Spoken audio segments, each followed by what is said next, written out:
And welcome back to ScavTalk, everyone. Today's episode is going to be a little bit different. We're going to discuss at the start a couple of various tidbits and topics and a little bit of news, Escape from Tarkov, and then we're going to close out with a kind of a discussion about keys in Escape from Tarkov. Do they suck? Are they heckin' poggers, bro? Stay tuned. Giga, straight to you. we got to work on our intros. It's real professional. It's good stuff. The good stuff. Yeah, dude. There's not a huge amount of stuff that's been going on in Tarky land recently. So yeah, we thought we'd just kind of mix it up a little bit and talk about something else. And at the start, especially, and I wanted to talk a little bit about a few things.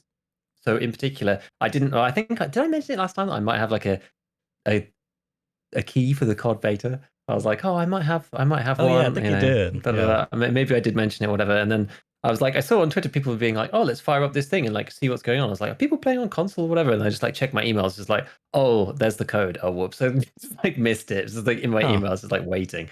So I realized today. So I was like, oh, I better download this thing. So I haven't had a huge amount of time to play it, but did you apply for it? 2 rounds. Well, it was through because now I'm getting some sponsorship stuff. Like I actually got an agency to do that stuff for me, which is cool. And so they got a key for me. So I was like, oh, that's pretty neat, actually. That's really cool. It's like a relatively recent. Well, it's actually been a long time It's been a long time coming because I've been with them for like a while. Mm-hmm. But it takes a while for these things to kind of like to feed into the pipeline and stuff. Like it's just tricky. So I've been like waiting for like a while. So like the first big one was this like outplayed thing that we're doing for like the video capture stuff, because I'm just like, oh, this is actually pretty cool. And you see it's on like quite a few of my vids because we've got kind of like a longer term thing, which is like pretty awesome. It's like something I couldn't negotiate on my own, so that's pretty good. But anyway, as part of that, they're like, oh, we've got some keys, would you like a key? I was like, yeah, I'd love a key, because I used to play the original Modern Warfare. And I've seen like a lot of people talking about it, and there's been some funny tweets actually. I've seen people saying like, oh, it's hilarious watching Tarkov players try to play COD and like slow peak corners and all this stuff. But yeah. I played, so I've like hardly played at all. I played like literally 2 rounds. It was very, very quick. I played 1 team deathmatch and 1, I think it's called domination in COD. It's like the capturing the 3 the ABC flags.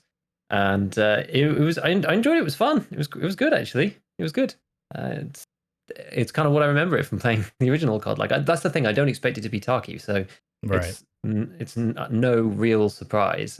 In some ways, actually, I was kind of surprised how I actually thought it was going to be. I think maybe because I was prepared for this in my head, I thought it was going to be more arcadey than it was, to be able to just speed jump around corners and all sorts of stuff. But there is some kind of, you can't insta ADS. There is a little delay, and here, I mean, hip firing COD just doesn't work at all. Like the cone is like 45 degrees. Yeah. It's like, you know, a typical shotgun cone in an arcade shooter when you're shooting with the, like, it just goes everywhere. It's completely bonkers unless you're really, really close to somebody, which is something you have to get out of a little bit, the muscle memory. I mean, I'm not a great point shooter in Tarkov, and even in Tarkov though, over 5 meters for sure, you're definitely going to point fire somebody. Whereas in COD, even like 5 meters it's a bit of a stretch. You will only hit them probably 30% of the time. But yeah, despite that, I mean, it felt pretty good. And one thing that I noticed, it actually stuck out to me, was how good the animations looked from like my opponents and things. Like it just looked really slick. And Tarkov's actually getting there, to be fair, especially with the latest update on how things look. But it did look really, really slick. People looked real when they're coming around corners, and the way that they balance on their feet and stuff. It just looked real nice. So that was cool. But yeah, I actually enjoyed myself. I'm looking forward to playing a little bit more of it, actually. They give you a ridiculous, I'm not even sure what kind of gun. It looks sort of like an M4. It's like some insane gun with a P90 mag stuck in the top. Oh yeah. Which I think I've seen people reference around, being like, oh, Tarkov needs some like 5.7 M4s or whatever. But I mean, it looks nuts, and the 50-round mag is insane until you realize that like it's COD and it takes like 8 shots to kill anybody. They're just like spraying at them with this thing. How was like the weapon modding system and things like that? I didn't actually get to use it yet because I dove straight in. I just literally played 2 rounds, and I just used 2. Like there was 4 presets. There was the standard M4 type thing, and then this weird like P90 dealy. Then there was a shotgun one which I didn't bother using, and then the 4th one, which I didn't notice at the beginning, is a AK-74U, build Oh. or loadout, which is my personal favorite gun in COD. It always used to be my favorite in the original Modern Warfare. And Classic. so I was like, all right, let's just go back to this. And dude, it slaps. It feels so good. I actually kind of like stepped up a little bit once I had that. I was like, this actually feels decent, just like sprinting around the map. And nice. It's nice. It's nice. I like it. I mean, some of the mechanics are the same as the last time. Oh, I can't even remember when I played last actually, but you have like the double tap, so you sprint with the gun up kind of thing, but you only have it for a short burst, and but you don't have any stamina. So it feels quite freeing. You can do what you want to do, but you can get a speed boost, but it's limited, but it doesn't make you sort of stand still and wheeze to death like something like Taki does. So it feels, I don't know, it's kind of refreshing in some ways. So I enjoyed it. I had fun. That's cool. I had fun. I'm guessing you're not like pre-ordering it or anything. No, I mean I'm definitely curious about DMZ. That's like my most peak interest. So I'm Which I definitely guess will like, be free anyway. So yeah. So in that case, I'll just kind of wait and see, and yeah, we'll see. I think so. I mean, for me, I would quite like to get back into it a little bit before DMZ comes out, just so I can give it a fair trial. Because I think I mean, yeah, it depends on person to person, but I feel like if I'm playing that, I want to be focused on that and not going like, oh, this is COD, it feels weird, And I'm trying to learn we'll just get used to the new mechanics. Because I haven't played another shooter for like so long. It's been such a long time since I played another shooter. So you kind of got to get it to feel good a bit, and then go to DMZ with it feeling normal. So we'll see. We'll see. I'm looking forward to when that comes out properly, and then we can try that and see what the mechanics are like. And it does feel weird thinking about DMZ going from running around corners doing like domination mode and how fast paced it feels. Trying to translate that gunplay onto DMZ mode, I don't know how well it will work. But we'll see. I don't know. Maybe it'll end up just being like huge DMR snipers kind of thing. Yeah, I don't know. Who knows? I don't really know. The only other thing that like non-Tarkov related that I wanted to mention before we started, because I thought it was interesting, is I do keep my eye out for some of the really similar games, and I saw that Road to Vostok, as they're going to be doing their public. I think it was supposed to be sooner, but they were doing their public test. I saw on Twitter, but I think the guy has, because it's literally just one dude making Road to Vostok, which for anybody who hasn't heard of it, it's basically going to be like a single player sort of Tarkov-esque game. So I guess a bit like Russia 20, what was it, 2028 or something? Something like that, yeah. They actually want to make, so it's going to be more like that because it's single player, but it's Tarkov-ish, and there's risky zones, you lose your stuff and die and blah, blah, blah. So I don't know whether it's sort of a Tarkov Stalker kind of combo, but I don't think it's like sci-fi-y or anything like that. So we'll see. But anyway, the first public test, it's not going to be anything extensive, but there's just basically a test of all the mechanics should be coming pretty soon. So I've actually just remembered to go and like wish list it on Steam so that I see when it comes out, because I would like to have a fiddle around with it and just see how it plays and see what the mechanics are that they put in, because I think it would be, I don't know, yeah, it's just cool to see what people are up to. Yeah. So that's it really. I mean, have you seen, like, are you following Road to Vostok at all? Like, I've seen a couple of the devlogs. I haven't watched everything. Very briefly, like YouTube suggests it. Some people in the Discord will mention it. I mean, generally speaking, yeah, single player games don't really pique my interest. Now, that's a very broad generalization. Story games they can be good and very like satisfying, and some like, I don't know, roguelikes or roguelites, if you will. Those games kind of like also interest me because they can bring a lot of replayability. Yeah. So yeah, we'll see. I mean, it kind of depends what's happening at the time, whether or not I'll try it. But I mean, it could be fun, something to do while Streets is being developed. I'm kidding.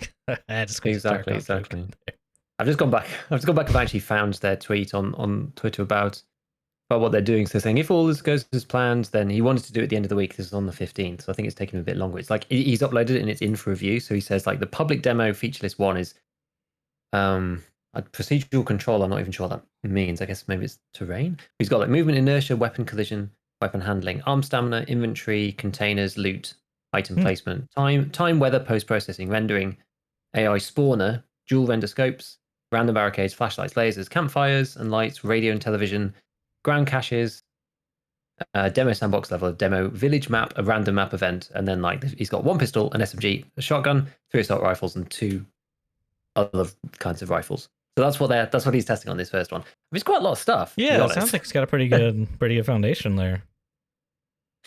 Yeah, so we'll see. I mean, there's obviously things that are inspired by other stuff. Yeah, ground caches is very Tarkov, so it's cool. It's cool. It'll be interesting. It could be kind of like a chill game if you want to play a sort of Tarkov-y vibe type game, but you don't want to be playing like sweaty multiplayer AD, inertia of avoidance, bunny hop simulator that is EFT occasionally when you're playing it multi. I don't know.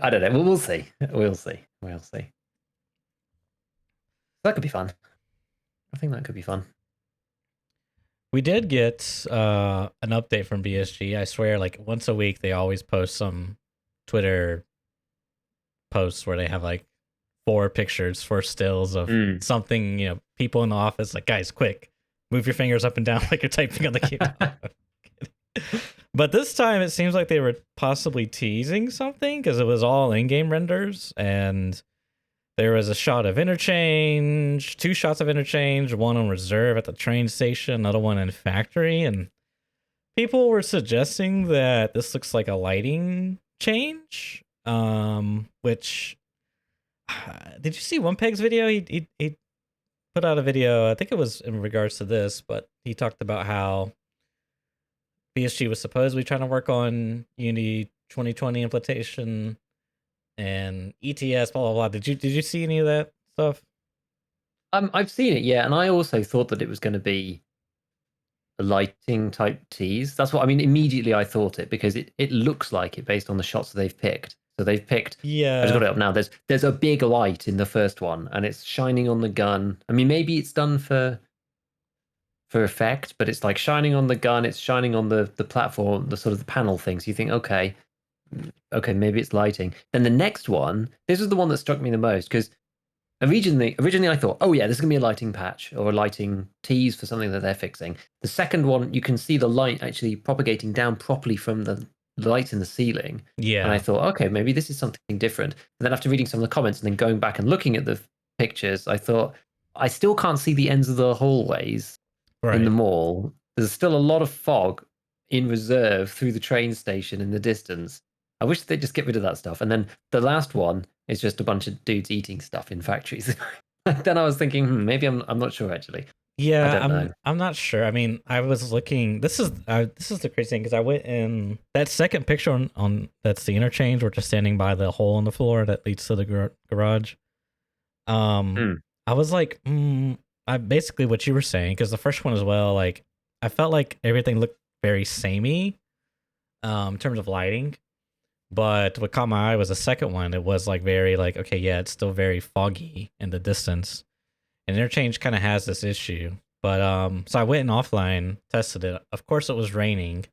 But funnily enough, the rain, the way it affects the lighting, I guess maybe that's not the best way to say it. The rain produces sort of a fog effect, which affects the lighting because the light passes through the fog and tries to simulate that experience in real life. So it kind of like blooms out, you could say. And it almost makes it look better when it's raining on interchange. And then like, oh yeah, because I posted in the Discord because I just thought it was really weird how different it looked. So yeah, it's almost like it's brighter when it's raining. Like the lights are bright, like everything around is kind of brighter. But then when it's not raining in the day, everything's darker. But it's like looks a little less foggy, which is kind of weird. But it's so weird. So definitely, it looks like there is something being changed. I could be wrong, but I'm pretty sure I don't. In all my hours of playing Interchange, I don't recall lighting shining down from that window to the hole in the floor like that. Like I'm pretty positive that's not how interchange works at all when it comes to lighting. So I think that is something new.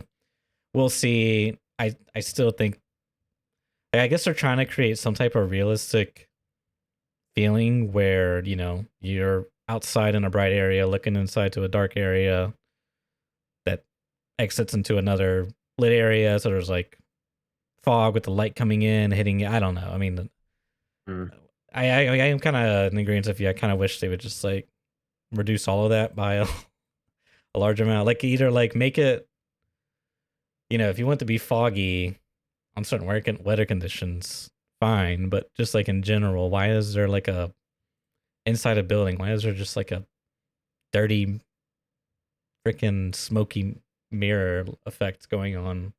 Like it's so weird too, because I noticed at the front of the mall, if you look towards the Goshen tents, there's this one pillar that's got like a ladder in front of it.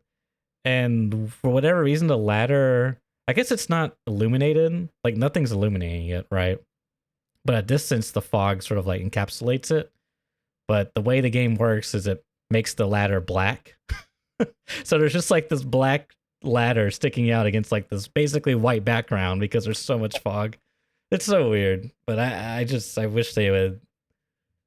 Oh man, yeah, that'd make interchange such a more pleasant map for everybody. It's a good map. Yeah, the lighting is just so weird. Like the fog just needs to go. I don't know what it is about the fog. It's just I feel like the fog is too much. Even outside where it's like bearable and it's okay, the visibility is still not high enough. Like unless it's actually pouring it down with rain and you're kind of in a cloud, you can see further than that IRL. Like even when it's raining, it's just weird. I don't know why there's so much. I don't know why there's so much. Yeah, I get it, but hopefully we'll get something on that. It's just annoying when you go, well, you only get 1 out of 8 raids or something where you can actually snipe properly, especially if you're trying to play Lighthouse and those kind of maps. You're thinking, God, it's like, if it's raining, it's fair enough. I kind of don't mind if it's raining. Right. And almost in some ways, if they want it to be foggy, every now and then, I kind of wish that it was like it was in that event where it's like actually foggy, right? Rather than just like this horrible in between all the time. It's like you can't see over 20 meters. Like you're just that's it. Like that every now and then is kind of interesting. Obviously, you don't want it all the time. Yeah, but yeah, it's just annoying. Like very occasionally, you get those like clear days. You can just see from and you're looking out at the landscape, and you're like, oh my god, it looks so good. And why can't it be like that more often? But yeah, inside it's definitely weird. So I don't know. Some people are talking about beards as well, but I think it's just the chin strap of the man. Yeah, I did see that. Yeah, I was like, beards? What? They're saying beards are coming to Tarkov. It's like, no, the dude's got a chin strap. Sure, isn't that just the way that it is? It's his helmet. Yeah, for sure that's the case as well. But it could be beards, Giga. Even more beards. Could be beards. That's what people get excited about nowadays. Oh my gosh, you guys, they're adding beards. What? They're adding a new beard model. Facial hair in Tarkov. It's not even Glock reworks. It's beards now. Oh boy. So yep. I wanted to talk about we're both followers of the podcast, and over the past couple of weeks, we have been talking on and off about the Tarkov economy. And last time, we actually almost got to a depressed stage of there's so many things you need to change. I'm not even sure if I want to talk about it kind of state, which I don't know. I think the issue is that, I mean, maybe I'm speaking out of turn for both of us, but like for me at least, I found it hard to put into words how I want. Like there's a way that I feel that the game should be more like, but it's not completely hardcore. But it's also not what we have right now. And we kind of have we've talked about this for a long time, that we know that the traders are part of the problem. It's not just the fleet. Yeah. Something about the traders that is problematic. I've talked about it with my chat as well, about how I just think the trader unlocks mechanic just feels kind of dumb. Like you can't access something ever, and then you do one quest or you get to a certain milestone, and now you can access it every reset forevermore. Right. And it's not fun, and it means that people don't run out, or they run out of stuff to work towards, and they have an endless supply of things. Mm-hmm. So the end game gets boring and stale, and people get bored. But this week, the podcast guys were talking about the economy quite heavily, and there's the whole section. If you haven't listened to it, there's a whole section. Probably it's about 40 minutes to an hour in. It's like that whole segment, and they're talking about it. And actually, it's interesting because like Veritas was having a very similar issue to the one that we were having, which was that he kind of had in his mind what he wanted to describe, but couldn't really because it was just it's difficult to put it properly. But I actually think that those guys nailed it last week. They nailed it, and I'm kind of happy in some ways that because it was like pretty much what I was thinking, but couldn't put into words properly. And it was primarily about finding more stuff in raid and less stuff on the traders / the flea, but primarily the traders. Because the thing is, if you I guess you do need this stuff off the flea as well. But it's about finding stuff in raid, which is has always been the thing, right? And we've talked about this a billion times about player-driven goals. Yeah.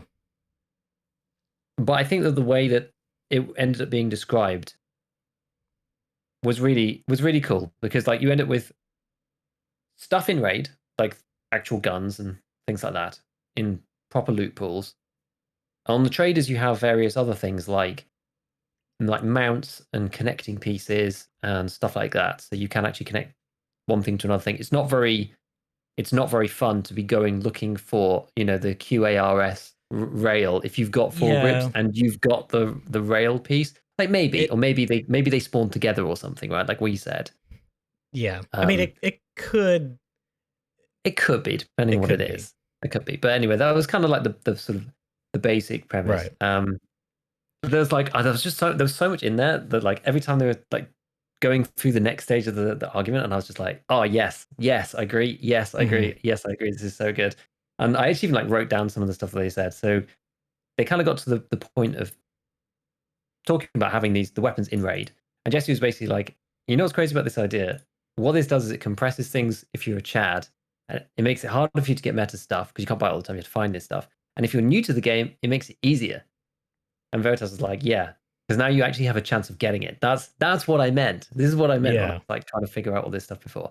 And Jesse was like, yeah, if you're level 9 and this is your first wipe, there's no way you're getting your hands on the meta SR25 unless you get really lucky with a grenade throw. Because now you might be able to find it. Like it was just, oh my god, it was basically, it's kind of the culmination of like a lot of things that we've talked about as well, but put really nicely. I really honestly I really enjoyed it. I think they actually really nailed it. I really do. And the thought process kind of came out naturally and live as well. And it makes so much sense for it to go in that direction. And exactly as they were saying, you're not actually removing things from the game. You're redistributing and rebalancing the things that are in the game. So you don't need to have less M4s or less RDs or less mutants. You're just redistributing them so that the Chads are running less of them because they're in raid, and the guys who are low level have more because they're just in the world. So it rebalances and redistributes. It's just such a good concept and vibe if you can balance that loot pool correctly. And like you may say, you're going back to like the meta SR argument. One could say, well, currently you could find all the parts and build it yourself, right? You just have to get good, In theory. And like in theory, yeah, sure. But whereas the Chad, he doesn't have to do any of that. You just click buttons and every raid you spawn in with the meta kit, like every raid. And this is like, I know it's said a million times, but it's an oversimplification of the problem, but I think it's like it's like the core of it, right? It's like once you climb the progression ladder, it essentially is COD with extra steps. Because you, instead of like, I mean in COD, right, they got a progression system where you unlock attachments and stuff, but you don't have to spend rubles. There's not like a currency, right? So like you could say, well, you gotta maintain your money. If I ever need to do that, I can just scav raid, hide out. Like there's so many different ways to like make that a non-issue. And if you're already at the top, there's a good chance you probably have a decent amount of money. And at that point, you're just constantly clicking buttons on the traders just to build your kit. Like I would, I know Veritas talked about an idea where it's like create a class preset system where you just, you set everything up, you save it, you click the button, it buys everything, it puts it on your character, you're good to go. And like, yes, I do like, as the game stands currently, that would be a good feature, but the direction that's like pushing the game towards is like, why even have rubles? You know what I mean? Why even like loot stuff? It's just, that's kind of my thing, is like the game is so like halfway in between two different things. It's like, just give me arena at this point. Like I just like every wipe, I'm like just dying for like some type of like meaningful progression, and like it gets a little bit better every wipe, but it's still like the same core issues, and it's really frustrating because there's, I don't know, I feel like there's things they could do, but I don't know if BSG wants to tackle this type of stuff, like how high it's on their priority list. I mean, like for example, they could spawn more guns, like V and Jesse were saying, right? But that means they would have to like go into the map, find the like, okay, what makes sense logically? We can spawn a gun here.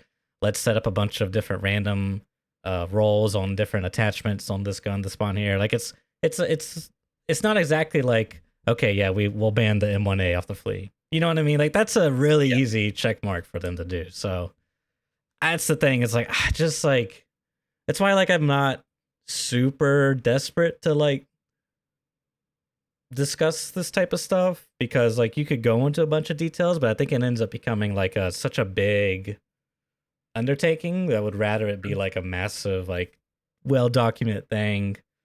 Because even like the loopholes, like they were saying, or you were saying, is like, you could just get rid of all the like rail attachments and like gas blocks, because you can't do anything with them when you loot them in raid, right? Yeah, they're just useless. So like you could throw those out of loophole, and that would help some, but there's still a ton of like weapon parts loopholes. So like it kind of makes it like there's a lot of work you do, and like the way the game works is like 3 weapon crates. They get to be like very like practical and logical about like, okay, in the giant weapon crate, this is going to spawn more often like armors and maybe like, I don't know, whatever. And then like in the small 2x5, this will like always spawn like 2x5 guns or smaller, and this other type of weapon box would always spawn like mods. Like you can make it more like what's the word I'm looking for? Like dynamic? Systematic. Yeah, I guess dynamic. I mean, not really dynamic. Maybe it's systematic. Yeah. To where like you can feel like you're making more meaningful decisions instead of constantly, pulling the slot machine every time you open this weapon crate. Because dude, it's like sucks so bad looting weapon crates because the pools are so big, and 1 out of like 100 you find something that's good, and by good I mean it sells for a lot in the flea market.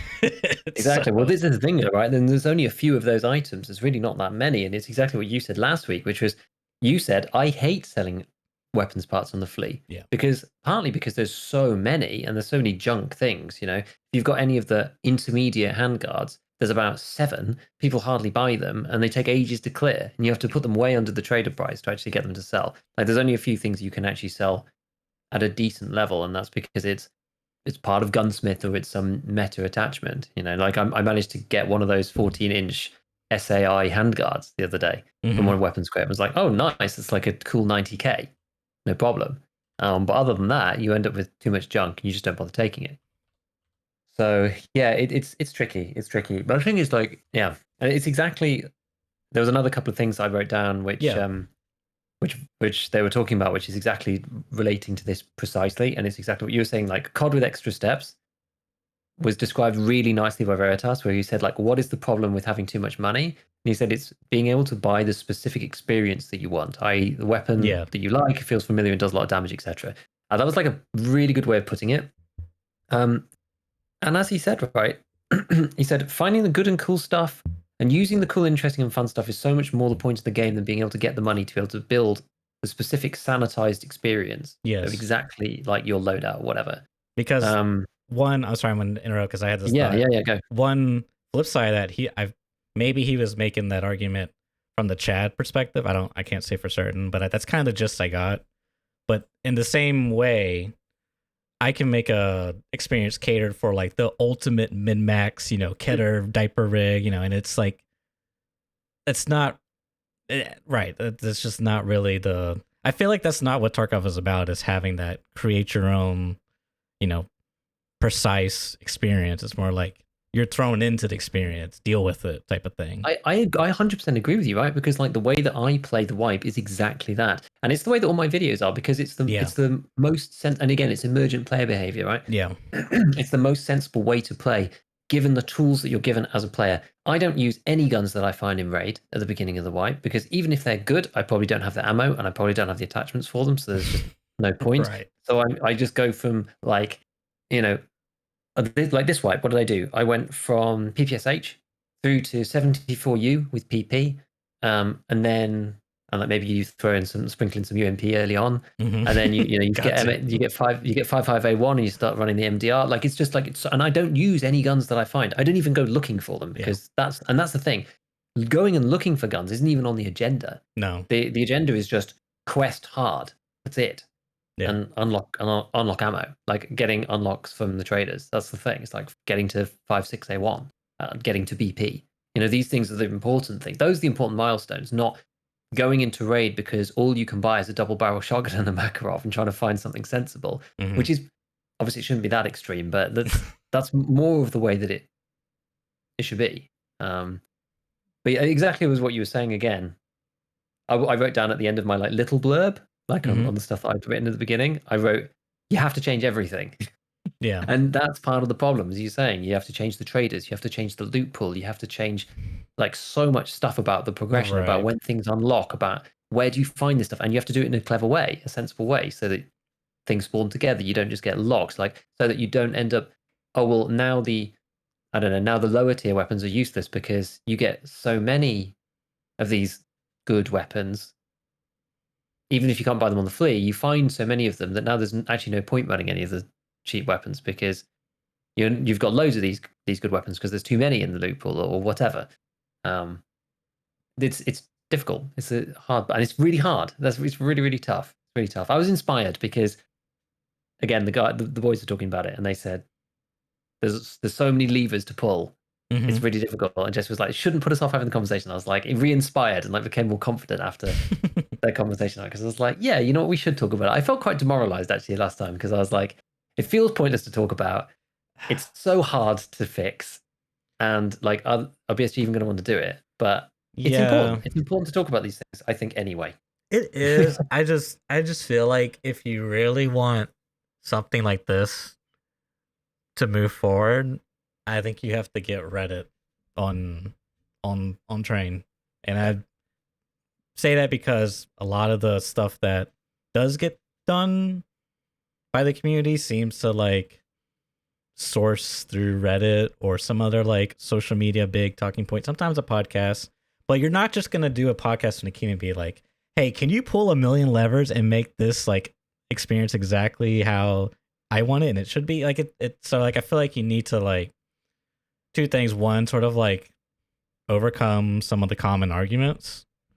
And then two is like have like a very like clear but broad but like path, like had like this is actually doable. Here are some like very basic ideas, sort of like throw them an underhand ball so they can like hit a home run on it, like, hey, you could spawn more weapons in raid that have random loot modifiers on them with different mods. And they're like, oh yeah, that's a great idea. 5 different M4 spawns on customs. Pew! Home run. Yeah, exactly. It's almost worth. That's the thing. It's like I've had it in the back of my mind for a bit. There's like actually like trying to write some of this stuff out and like formalize it a little bit, but it's daunting. That's the thing. It's super daunting to be like, okay, where do we start? Fine, okay, well, this is what you need to do with loot pools. This is what you need to do with this. But there will be issues with whatever you write. It's almost, as you say, it almost needs to be kind of comes from the community. It needs to be like, you know what? Maybe it's a good idea. It's a good idea with the communities. Have it. We were actually joking the other day on my chat about people were like, oh, what's the next video? And people were like asking me about stuff, and people were like, oh, do you ever like ask other people? Because I was saying it's difficult because you always get critiqued, and I always want them to be like perfect. I never want to make mistakes, and I want to cover everything as well. And people were like, oh, do you ever get people to read stuff? And I was like, oh no, not really. And we were like joking about like maybe having some of like the first like peer-reviewed videos in the Tarkov community or whatever. It's like a scientific paper, you know, it gets like peer-reviewed before they get released properly and all this kind of stuff. Like you almost need that. You like write out the document and then say, okay, Yeah. what does everybody like? What do you think about this? What's wrong with it? Where are the holes? What are the problems? And you Yeah. kind of formalize this design spec basically for redistributing the loot pools and redistributing the traders and say, okay, where are the issues here? You're going to end up with an abundance of high tier stuff as people never going to ever have to use the PPSH ever because you can always get a mutant or an SR or an M1A or whatever because Right. now they're too abundant or an RSAS or something. Like, is it too easy to get to the high tier kits? Does it kind of cut? Now we've cut the Tarkov progression cycle out completely. We've ended up like the cycle. Or even something less than that, where you know you play a few raids and you've got a meta gun. I don't know. It's like you have to be super careful. So it's Right. almost worth like it's too big of a job for one person. That's the thing. It's too big of a job for one person. You need like a bunch of people's input. I don't know whether Reddit's a great place to put it once it's done. Yeah. I don't feel that Reddit's necessarily a great place to get that critique. That's the thing. It's like if one person just writes it, puts it on Reddit, and it's not very good, it'll just get destroyed. Yeah. You kind of need like friendly people to be Yeah. going, okay, I'm like add to this thing. I don't know. It's almost worth making a little project for it. I think you can get a lot of the common argument sourced from Reddit. Or you just browse through, yeah. Yeah.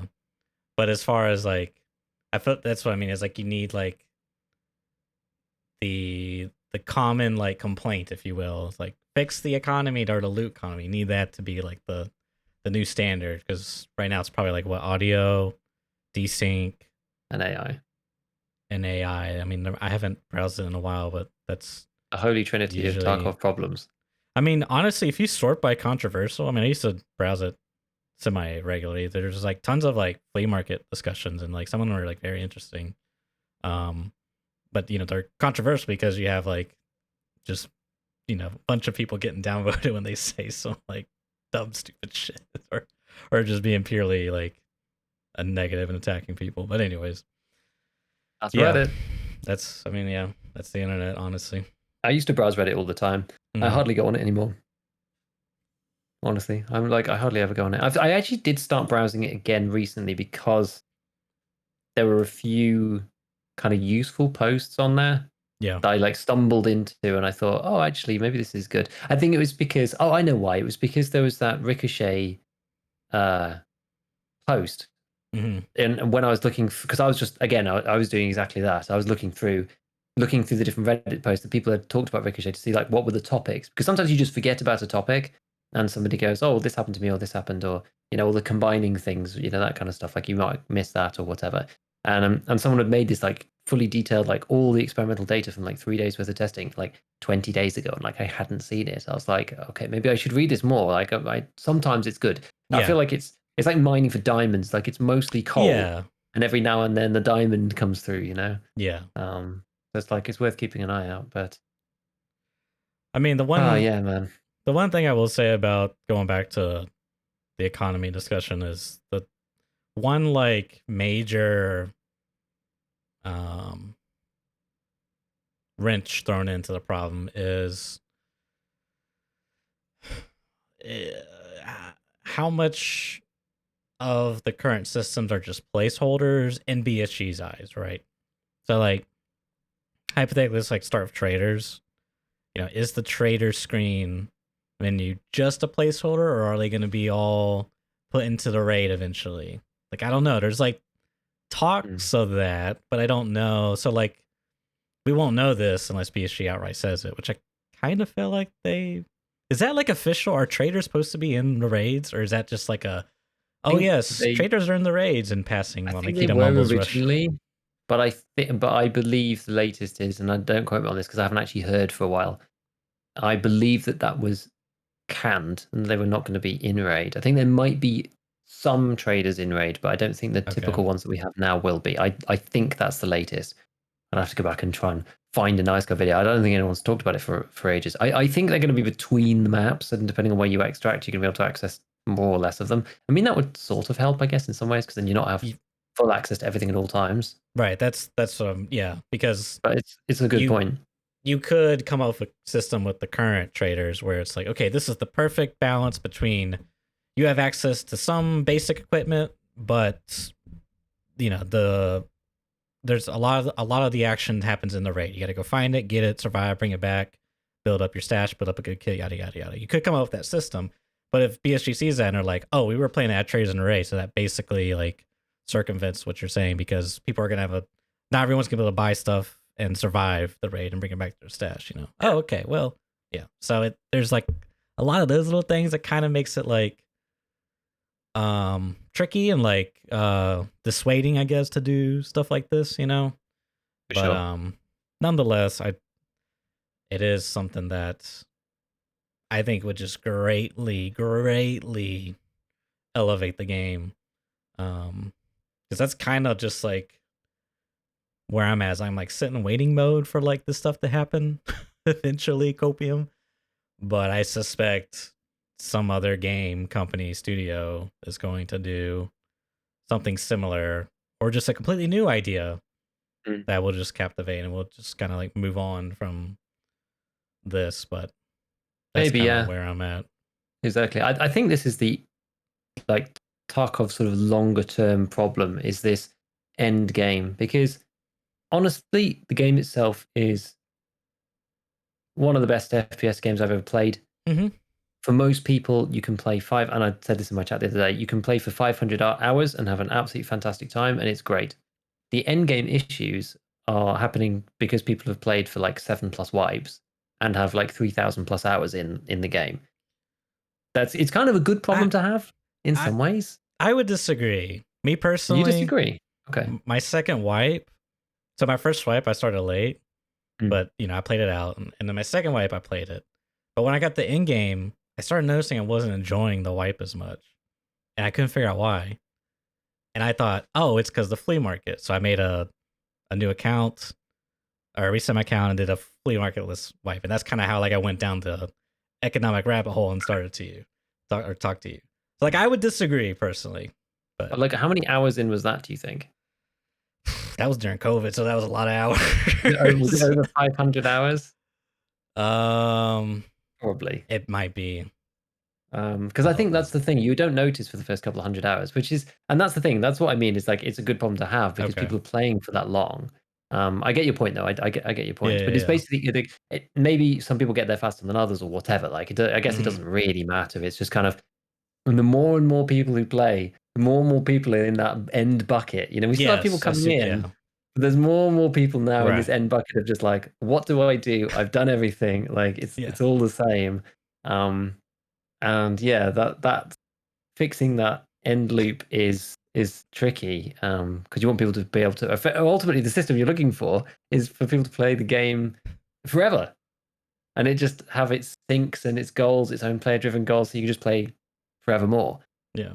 Yeah, as long as you don't get bored or whatever, which you will at some point. Mhm. Like people are going to get bored of anything eventually, but as long as there's still goals and stuff, then if people want to play semi regularly because they play Tarkov a couple of times a week with their friends and everyone's end game, but it's okay because you've still got stuff to do. Like I guess people play DayZ like that, right? It's like there's still stuff to do. You've got endless wants and not enough resources to fulfill them. Yeah. I I mean guess it it's sort of the idea. yeah. I would say with a game like Daisy or Rust is the circle completes itself. Like you can there's a loop. With Tarkov it's like the loop never closes. It's just It like self wipes in Rust or DayZ because you can lose all your progression because someone blows your stuff up, or you lose your base or whatever. sure, I mean wipe yeah, and I use it in the loosest sense of the term, right? Like in yes. DayZ, you die, someone finds your base, and they kill you and take all your stuff, right? And you're back to like nothing. Um Maybe we're talking about like different things. I mean they're like it's kind of hard to describe because they're like I feel like they're tangentially related, but at the same And then with the time Tarkov thing, right? Like your hideout gets to a certain point, it's never at risk. I mean, we talked about that before. that's what You I'm build like up, and then kind of saying is like you're like in Tarkov. I feel like I get to the point where I'm at with like Rust, where it's like we've done everything in this server, and like we've won all the fights, blah blah blah. Let's go, hop on a new server, which I guess is like a different thing entirely in another sense. I don't know. It just feels like the loop completes. At Tarkov, it's just like it never. There's not like a. There's Oh my nowhere else to god! I go. have to. Yeah. It's like it's you just run out of things to do. It's not like I'm bored. Like because I don't know. It's I'm not doing a good job describing it. Anyways, But that's the thing. You can start again in Rust in a meaningful way on another server, but you can't start again in a meaningful way on Tarkov because no one else starts again. yes, but it's also like in Rust, it's like I can get bored in the sense of I've done everything. Whereas in Tarkov, it's like I'm bored because there's nothing for me to do, which I think I'm Aren't they the saying same? they are, but it's I can't really. It's like one's internally bored and the other one's the externally bored. Is kind of what I'm trying to say, but I'm not doing a good job of Okay. describing it. It's like I don't know. I'm gonna stop talking. I mean, I think I know what you mean because back when we played DayZ, the original, the mod of Armor, we stopped playing, I think, because we like did everything that we wanted to do, which was go and like fix the helicopter and make it work, which on like DayZ vanilla servers was nightmarishly difficult. And we had a team of like 10 people, and it took us like a week of solid playing as 10 people to get the helicopter to work. And we flew it twice for like 30 minutes. And then we were basically done. Like, what else is there to do now? We've flown the helicopter around the map, from eating tins of beans on the beach to flying the helicopter around and being able to see where everyone else's stuff is and like all the vehicles and like taking other people's stuff. We're like, okay, we're kind of now we're kind of done. So yeah, there's an end to everything. You can't make everything endless unless it's arena based in some fashion, like a wall zone or whatever, where each round is its own thing, like a Dota, where each round is its own thing. Like you can play that endlessly because each game is its own different iteration, but it's interesting for the sort of the sport of the thing. Yeah, but I guess like what you said is perfect because it's like you guys came up with that quest, if you will. It wasn't like someone like it was a player driven thing. Whereas like in Tarkov, I can't. It's like I have that. Yeah, it's like I have to actively work against the way you're supposed, like the meta playing of the game, to do that stuff. Like, oh, let me use an SA-58 with no stock and try to kill some PMCs. It's just like there's not like it's like I never even. It's like, oh, let me try to see how many GPUs I can get out of interchange. Like it doesn't really feel that like meaningful. Yeah, it's not like the same. I think that's to do with how not sandboxy Tarkov is. I think that's that. So Tarkov's actually quite constrained in that sense, whereas the other games are very much you do what you want. Yeah. Same with a game like Minecraft. Honestly, it's the same thing. You just do what you want. Whereas in Tarkov, you do what the game tells you to do, right up until you run out of quests, and then you just go straight off the end of the runway. Yeah, and then you're just like, what do I do now? I'll loot. It feels so weird because now I'm like, should I even be looting? Like I have 8 or 9 junk boxes that are categorized tools, and it's like just tools inside of it. Electronics, it's electronics. It's like I went like some freakish Sims 8 simulator Tarkov edition. But I don't know what to do. It's just weird. But sorry. It makes sense though. I get it, right? I get it, yeah. And that's the thing. I think there's not enough sandboxy stuff to be like, could I do X or could I do Y? Is such and such a thing possible? Because as you said, you feel like you've done everything. You've been to all the maps. You've run through them with all the different kits. You know kind of what's possible and what's not possible. But you're still just like you and yourself. You're not building a base. Like, can I get to max hideout? Well, yes, you've done that. Like, there's not enough external things that you can go and investigate or explore, try to do.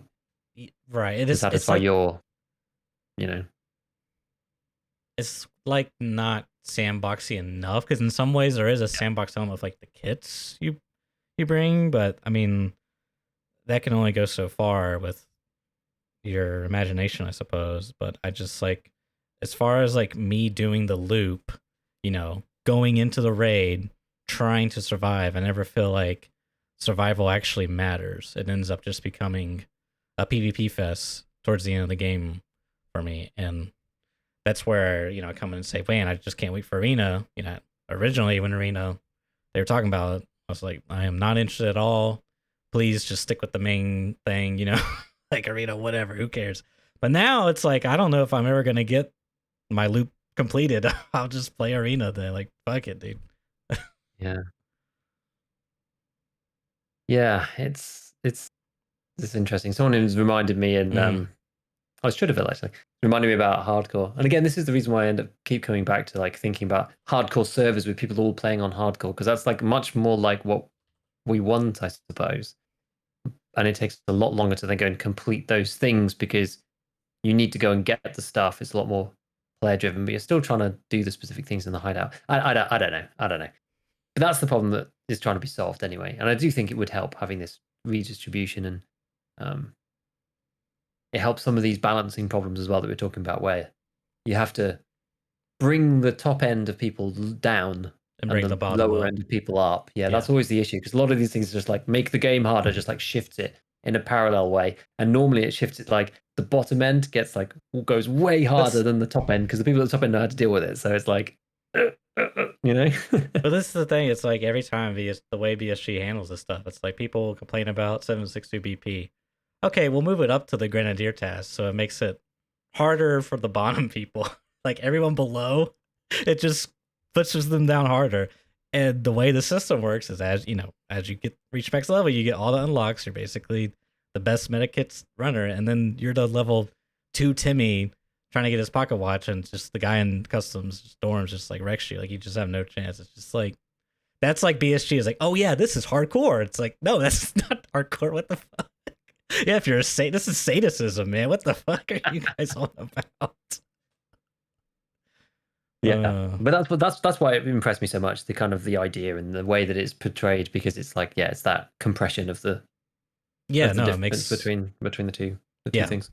They hit the nail on the head with that, and I exactly really hope we get there one day, man. Really hope. Food for thought. For thought. On that note, what's really weird too? This is just like the big question mark. Is you fought the goons, right? I've encountered them twice. I've had two weird fights. The first time I got shot, I've only fought Knight. Fortnite. I've only fought Knight. No, I've only fought Knight. The first time it wasn't really a fight. It was more me getting hit with a cricket bat out of the dark, because I just got 2 M61 through the chest and I didn't even see him. And the second one, I just saw a hail of green tracer flying up onto the mountains on Lighthouse, and he didn't account for the drop correctly, so he was just hitting the rock beside me, and I did a very slight prone lean peek and shot him twice with M61 and killed him. But I didn't see the others. I got shot at by the others, but I just didn't see them at all. So yeah, I've not really fought them, so to speak. I've just kind of had two dumb encounters with Knight, one where I won and one where I died. Why? What was the question? Have you fought them? You have fought them. Yeah, you fought them. A couple of times. Have you gotten a chance? I mean, it sounds like you may have gotten a chance to loot them once. I looted Knight. Okay. I don't know why, but all of their guns are like under 40% durability. Like they're like, yeah, it's crazy. Which is like the exact opposite. I feel like you would want. Like it doesn't make sense. Why are these? They should be like 120% durability with like accuracy bonuses and like recoil like extra stats you can't get normally. That's what I'm saying. Like I mean, all that extra stuff maybe, but like at the bare minimum, dude, why are their guns like 40 out of like 80 maximum durability? Like it just boggles my mind, because like imagine you're just starting the game and you hear about these guys, whatever, and you're in customs, you're looting, you're doing your thing, making way to stronghold, and you hear like enemy frag out or whatever they say, and then you kill them somehow miraculously because the AI is cracked, but you kill them and you got all this dank loot, but their armor's beaten up because you shot them. It's like, well, okay, that makes sense. But their guns are crap because I don't know why they've been shooting at targets all day long. I don't know why their guns are so bad, but like they're cool guns. They look really cool. They're like tricked out, but it's just like you're not like incentivized to kill them for like the cool rewards they have ish. Can you imagine if you were in like an RPG and you went and you killed like the big boss of the game and he dropped just like a brown leather tunic with like half durability? Can you imagine? People Right, would be like, right. "What the?" Like, yeah, it's like that. Dude, he's got this cool backpack. Oh my god! Wait, what? What? What are these? I can't fit anything in here. What is this? Dude, probably the best loot on them is like the cosmetics, the pipe, and I didn't take a bag with me because I was kind of like min-maxing my weight, and so I couldn't put the night mask in my bag because I didn't bring one, and it wouldn't fit in his. I don't think because he's like, did he not have one on or something? I'm not sure. So all I got was the armor. I was like, maybe the armor will get me killed. I'm not sure because I had to get rid of my like class 6 plate to take his armor that was like 30% after I'd shot him a couple of times. I was like, well, we're gonna at least try and haul this thing out because I never thought I would see this. So let's just see. And the only thing I could think of why they would do something like this, because it's on all the bosses more or less. Their guns are just like crap, and not as crap as the rogue bosses, but is like maybe they were afraid that, you know, streamer TTV underscore Booty Slayer 69 was gonna go and kill them all at the start of wipe and just be like this god, you know, unstoppable force. But I feel like that's like the exact opposite thing you want to be going for. Like you want that like risk reward there, because literally you sell, if you take their guns out, you sell them. If you don't do that, you strip all the attachments and sell it. Like I just don't understand, man. Yeah, I mean that's it, right? It's because people were going into labs early wipe. They were farming the raiders. They were selling gem 4s on the flea market for 70k. People were buying that stuff, and then the market was, well, the game was then flooded with class 5 armor within 2 weeks. That was the thing. Yeah. But all that stuff's banned now. But the fix for that is still in. With having everything low durability and all that stuff. And like, yeah, it still kind of is true, but the bosses have like a low spawn rate, and the goons especially, they're such a low spawn rate and they're so hard to kill. If you kill them early wipe, you deserve to run around like a god with, you know, mega guns. They've got extra boosted stats. You know, if you can kill the goons within with the first month, fair play. Yeah. You know, go for it. That's what I don't know. Yeah. Yeah, exactly. Indeed. So it's that time again, Church. It's that time that I rant open-endedly about ballistics. I'll keep it relatively short this time. But first, I wanted to open up with a quote. Okay. So here's a quote for you. Armor is still in a pretty bad place.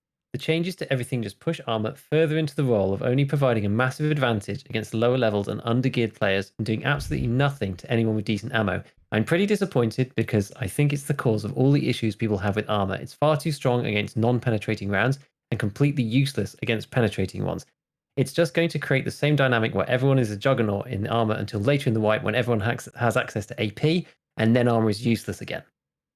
Who said that? Any guesses? No. No Food After Midnight.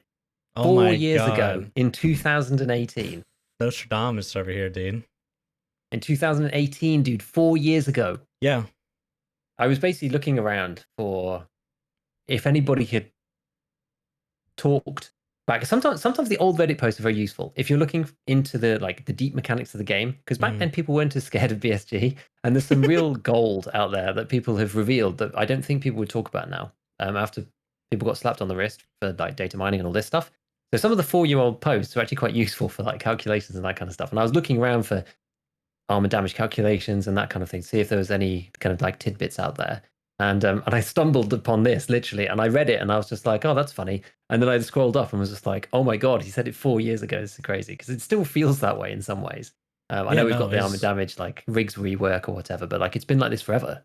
Yeah, no, and I mean, I feel like that's more of an issue with the economy than the system at whole. I mean, you could, I guess you could say it could be a mix of both, right? It probably is, but I do feel like it's more heavily skewed on the loot economy side rather than the click button side.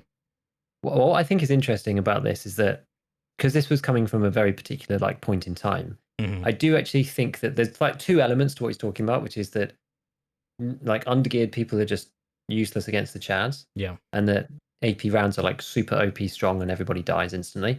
I feel like the people at Undergear versus the Chads, even I think in a traditional sense that's still true, but because of like the damage reworks and the flesh damage changes and some of the hitbox stuff, Yeah. I do feel like with leg meta, I think there's a way of doing that. Like it's still actually quite hard if you're coming up against somebody who's geared to just hit them in the head with a Kedda. It's not actually that easy because they just thorax you, and most of the time you lose. Because now we don't have like Mosin Man or anything like that. But the flip side, where everyone has AP and no one bothers running good gear, that's definitely true. And especially now because nothing's really changed. There are some AP rounds that have gone. We don't see APSX and a few of those things anymore. But some of the so many of the higher tier armors that may actually have even stood up to these things, you don't see people wearing now because either they can't because they've got like the killer armors. You never see them because it's not on the fleece. You can't get access to them anymore. There's like so many random armors you just can't even get, like the Juk 6, which you just never see. There was like one barter for it at the end of last wipe, and I was like, I ran it like every raid because I was like, you never get to wear this thing because there's no barters. It's final raid only. You can't buy it on the flea markets. You only ever see it in stashes. So you've effectively deleted it from the game. But yeah, no, I just thought it was an interesting like little snapshot while I was whipping around the internet looking for stuff. So what I was doing was I have been slowly chipping away at the ballistics kind of like broader model with a few different data sets and things. I feel like I've got armor damage pretty much down now at this point. I think so. I still want to test it on a few other things, but it always seems to kind of like match up at this point because it's kind of complicated and depends on whether you penetrate or don't penetrate. And there's some like weird thresholds that stop. There's basically two thresholds which stop rounds from doing like ridiculous amounts of damage if they're really high pen, and vice versa. So if they're really low in damage, it stops them from doing like next to nothing. It always kind of gives them a chance and like pins them into like a particular range. But you still have this whole kind of the more pen you've got and the bigger the difference between the armor classes, the more damage you do, and that kind of thing. So that's kind of like that's pretty much down. Then the pen chance is pretty straightforward as well. There's actually a website that I've had pinned for ages, which has like, I don't know whether it's the exact right thing, but if you check it with like Battle Buddy or whatever, it all matches up. Like the formulas all match up. So, and it's been around for ages. So I imagine that, I mean, it's right enough to be used. So those are kind of like the first two things. For me, there's like 4 modules I would like to fix. Pen and armor damage are the first two. Those are the first two that I really wanted to do. And the second two is blunt damage and mitigation through armor on penetrations. I started having a look at these. Man, it's hard. It is not easy. The thing about armor damage is it's the same no matter what durability the armor is. So that takes a whole variable out, which makes it so much easier. Like an AP, a 45 AP round just does the same damage every time as you're chipping away. It's just like 10, 10, 10, 10, 10. And there's a bit of a difference for a pen versus a non-pen. But as long as you get that sorted out, it's very consistent.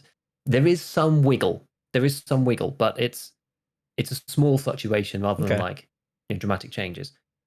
The issues with blunt damage and the armor mitigation is that it still depends on all the variables that it did for the other stuff. So you've got penetration, you've got the armor class itself. So it's mainly penetration and the actual armor class really. But the extra issue that you have is it also depends on durability as well. So you could try to solve it durability. Was in like the current durability of the armor. Okay. So as you shoot an armor more, it'll let more, like the blunt damage will go up as the durability goes down, even if it doesn't penetrate. Okay. So like I've got like various bits of like testing data where you can see this happening where 545 BT against the Tasmanian Tiger SK rig does 5, 6, 7, 9, and then it pens. Okay. And like 45 ACP AP does 7, 9, 11, 16, and then it pens. So like it like scales up as time goes on. And it's the same thing with the damage mitigation as well. So the damage mitigation is the biggest when it's at 100% on the first shot, and the damage mitigation gets less as the durability goes down. This makes it a real nightmare to sort and actually like try and understand like what that pattern is and like how to generically make it work. And I thought like at one point I was like, oh, actually maybe this makes sense because I've been like trying to cut the data different ways and like look at it and take all the samples of the testing data that I've got. And I was like, if you take, there's an archaic old spreadsheet on like one of Voxy's videos about blunt pass through, and I was like, well, this is going to be important. So if you take like the amount of blunt damage and you multiply that back up by the blunt pass through, I was just like, does this match off with the damage mitigation? Like, are they the same thing? And then the blunt pass through gets applied afterwards. I thought, well, if it was, then that'd make it really easy. I'm not sure. It doesn't really seem to work that well. So I'm like, so I'm sort of at this point now where I'm not really sure how to do it. Honestly, I'm actually just not really sure what to do without getting like massive amounts of data and then like trying to look at it per armor and then look at it per class, like trying to find a pattern and like fit it for everything. It's really tough, dude, because like without that, what really the ultimate aim of what I want is to be able to actually have like a proper, and not even just like a simulator. It's like, it is a simulator, but it's a simulator for like every outcome. So you say, okay, well, shot 1 takes you from 100 down to whatever on durability, 100% down to some other percentage. Like, what's the penetration chance? Basically make like a probability tree of like all the different outcomes and say, okay, how many shots does it take for this round to defeat this armor? Like, how many times do you want 1 shot, 2 shot, 3 shot, 4 shot, 5 shot as like a percentage? And be able to just like calculate that. But you need the blunt damage and the damage mitigation because it's really important, because it can be huge. Like, right. It can be massive, right? It can be really, really, really massive. And it makes a big difference between reaching 85 or not. Right. So at the minute I'm kind of like, I'm putting something together at the moment, like a video, like comparing some rounds and things. But I've kind of got to rely on like the test data that I've got to sort of go, okay, well, this should do, if it didn't pen now, it would do this. If it did pen, it would do this. Because I can look at the data and figure it out. Right. But like, I don't have like a general way of just like solving it in a spreadsheet. You know, like type the numbers in, it just does it all for me. I just don't have that.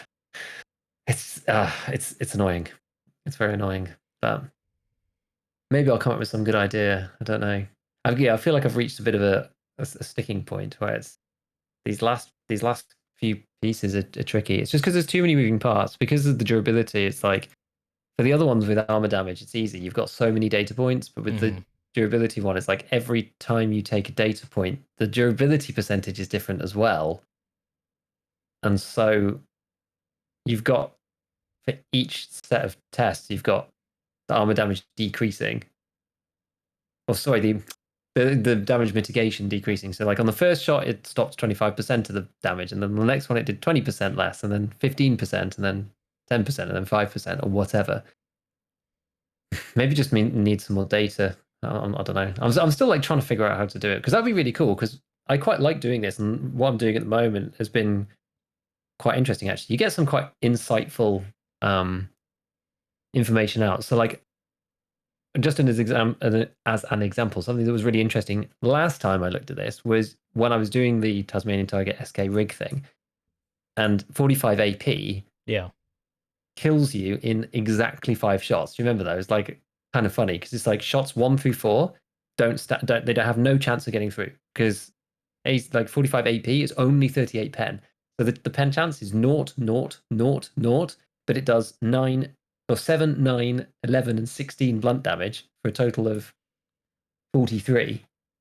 And then shot 5, because the durability like ticks over, but in such a chunk that the next percentage, like the pen chance, is like 98. So it suddenly goes from like no chance at all to like 9, because it's class 6 and has such low durability. The changes in percentage durability are huge between each step, but it's still way higher than AP until it gets to a certain point, and then you just die. So when you look at the pen chance, it's like you die every single. There's not even any variation. It's like it takes 5 precise shots, never more, never less. And I ran into exactly the same thing. I'm like looking at M80. M80, if you're wearing the TTSK rig, you will die in 4 hits. What's the TT? Precisely 4 hits. The Tasmanian Tiger SK. 4 hits. So you'll die in exactly 4 shots. Huh. Every time. No more and no less. You can't die in 3. You can't die in 5. You'll die in 4. Like, it's very precise. Because, and it's normally it's not like this. Normally there's like a distribution. But because it gets like, but exactly, because it's like, because it's such a high class. It's like if you had a class 1000 armor, you'd never pen until it had 0 durability, and then you'd pen immediately. You know, it's like that. It's like super binary. Yeah. Because it's got such low durability and such a high class at the same time. Like it's the only rig in the game really like this. Because when you look at the table, it's like half the durability of the second worst class 6. It's like it's super low in comparison because it's like 40. You know, even something like the Gazelle, which is ceramic, has 65 durability. This thing has 40 durability and it's ceramic. It's like one of the lowest effective durabilities in the whole game. But it's class 6, so it's just like the first few shots, it's like, you're saved, and now you instantly die. It's like it's really funny. It's really quite funny. So that's kind of the idea. I'd like to be able to do that a bit more easily than the way I'm doing it now, but I've kind of got stuck. But anyway, I've got enough. Like with the armor damage work, like I've got enough now to do enough where it's like it's possible now, because now I can basically go through like shots 1 to 4, and I can say, okay, well, on shot 1 you should deal this much damage, and that's how much armor you've got left, and then this is the pen chance on the next shot, and this is the pen chance on the next shot. So I can say pen yes, pen no, pen yes, pen no, pen yes, pen no for like shots 1, 2, 3, da da da, and then I can like work out, okay, well, if roughly you do this much blunt and this much pen damage, then you can work out like the actual percentage without having to do any like in-raid testing. Oh, we did it 10 times and 3 times they died in 3 shots, 4 times they died. It's like, no, we can just know the answer. We can solve the answer. That's immensely satisfying for me. So that's what I've been doing. I've been bashing my head against that a little bit. But as I said, I think I've got to a point that it's at least like I can get practical answers out of the system without needing like reams of test data, because the armor damage was really the last missing piece to get at least like some headway. So now we can do some things. That's like a sneak preview. I wanted to compare M80 to M62. Basically, was like my latest case. I've been Because curious people are about like, that. is it worth it? Yeah. And it's like, well, unless like, you what, go through 3 or 4 times the price. Yeah, M80's 4. It's like 500 rubles versus like 400 rubles versus 1,200. It's like 3x. Yeah. 3.5x. Which it feels like you're not really getting that much in return. Yeah, in my opinion. Exactly. And that's the thing. So it's kind of, you know, the way I'm looking at it is saying, okay, well, here's a few. You know, we can't go through everything, so here's a few common examples. Yeah. We'll look at the Trooper, we'll look at the Gazelle, and then the ACPC, and then the Tiger Rig, and then the Slick. Like, what's the difference in time to kill? Like, what does the shots to kill like distribution look like for each one? You know, it's like M80 is like this, but then M62 brings it in slightly. But like, is it enough? Is it worth it? You know, against class 4, you still kill people 90% of the time in 2 hits with M80. So it's like, do you care about getting that, you know, 3% extra 2-shot kill with M62? But against other rigs, then like it makes more or less difference. So that's kind of what I wanted it for, that kind of thing. And this was like the first most obvious use case, because people ask about it all the time, and it's not really that easy to answer until you look, because Tarkov is very breakpointy. Yeah, it is. So it depends precisely, because the armor damage is so consistent, it depends very precisely on like, does 3 shots from M80 take the armor to 0 or to like 5 or to 10? You know, and that's the thing. It depends on the armor, because some armors, just the way that you can think of like the armor durability being split up into the chunks of the armor damage that's dealt. If it perfectly fits inside, you're kind of almost worse off, I suppose. Like it depends where the shot lands, because it's very like, and especially as you move up through the rounds as well, those armor damage chunks become bigger, and where it lands dictates the penetration of the next shot. So whether it's 2 shots or 3 shots, you actually in some ways would be better off having like, I don't know, I was going to say like less armor damage, but it kind of depends. You know, it's like it's difficult. It's difficult to know. Like you can't know without just like going through and solving the problem. Right? You have to just go and do it for like a bunch of different armors, and it changes from armor to armor, and it depends what people are wearing, and yada yada. So, have you tried something like 9mm rip ammo, something with like really low pin against a P.A.C.A for like blunt and armor damage, or blunt and pass through or whatever? Because if you could get that data set, you could, I don't know if it would help you or not, but if it's the same general ratios and percentages, you might have a decent idea. But if it's like vastly different, since they're on two opposite extremes, it might be make your problem a bit more complicated. But just a thought. Yeah, it's funny actually because when I was looking at the armor damage itself, me and one of my Discord members, Yabapties, if I pronounce that right, we both kind of did the same. We did similar things because he was looking at it as well, and we both did like M80, BP, BT, all of these kind of things. Whereas CZTL, who we had on the other day, he had a data set that he sent me, and it was all sorts of random stuff. And it was actually kind of interesting because he'd done like the fringes, which we hadn't. We'd like stuck in the center and all the normal useful stuff. And he'd got like crazy stuff like M61 against like a Packer. And exactly that. He had like random shotgun rounds and like shotgun slugs against like classics armors and things like this, which is kind of like filled out the wings of the data set, which is kind of interesting. So yeah, sometimes that can be helpful because if you've got like a really extreme example, sometimes that can showcase like either weird behavior or like stuff. Sometimes like it looks like it fits the pattern in the middle, but like at the edges it like goes kind of crooked, and you can actually learn quite a lot from that. And that actually helped. That data set really helped me figure stuff out because there was patterns at the edges where like I had the original model which like worked for all the normal stuff if it wasn't too far away, but as you got really far it just like stopped working. And this is where these thresholds turned out to be really important that stop the damage either getting too low or getting like too crazy. So it was like, yeah, it was useful. So yeah, I don't know. Maybe it takes a bit more data. I just have to think about it because like testing takes a long time, and you have to like write down every single variable and all this stuff. And you don't want to just like waste time doing it. That's the thing, because even doing the ricochet one the other day just kind of like sapped my soul because it just takes so long, and like writing it all down and then analyzing it all. It takes a long time. So yeah, I just got to like think carefully about like what I want to collect and not just like collect data for data's sake, because it's useful, but you then often like you're analyzing it, you're like, oh, but I wish I'd done this and I wish I'd done this. Then you spend another 3 hours testing it. You're like, God damn it. Like, I just need to get videos out, Can't wait till you find that one crazy result. Like, hey guys, in today's video, we're talking about 9x19 PTSO and why you should be using it because it's the ultimate budget round for this particular situation when your opponent's wearing this particular armor at this particular point in time in the wipe. Yeah, they have to be 26.3 meters away, and exactly. And I've gone through here's all the positions on the map where there's.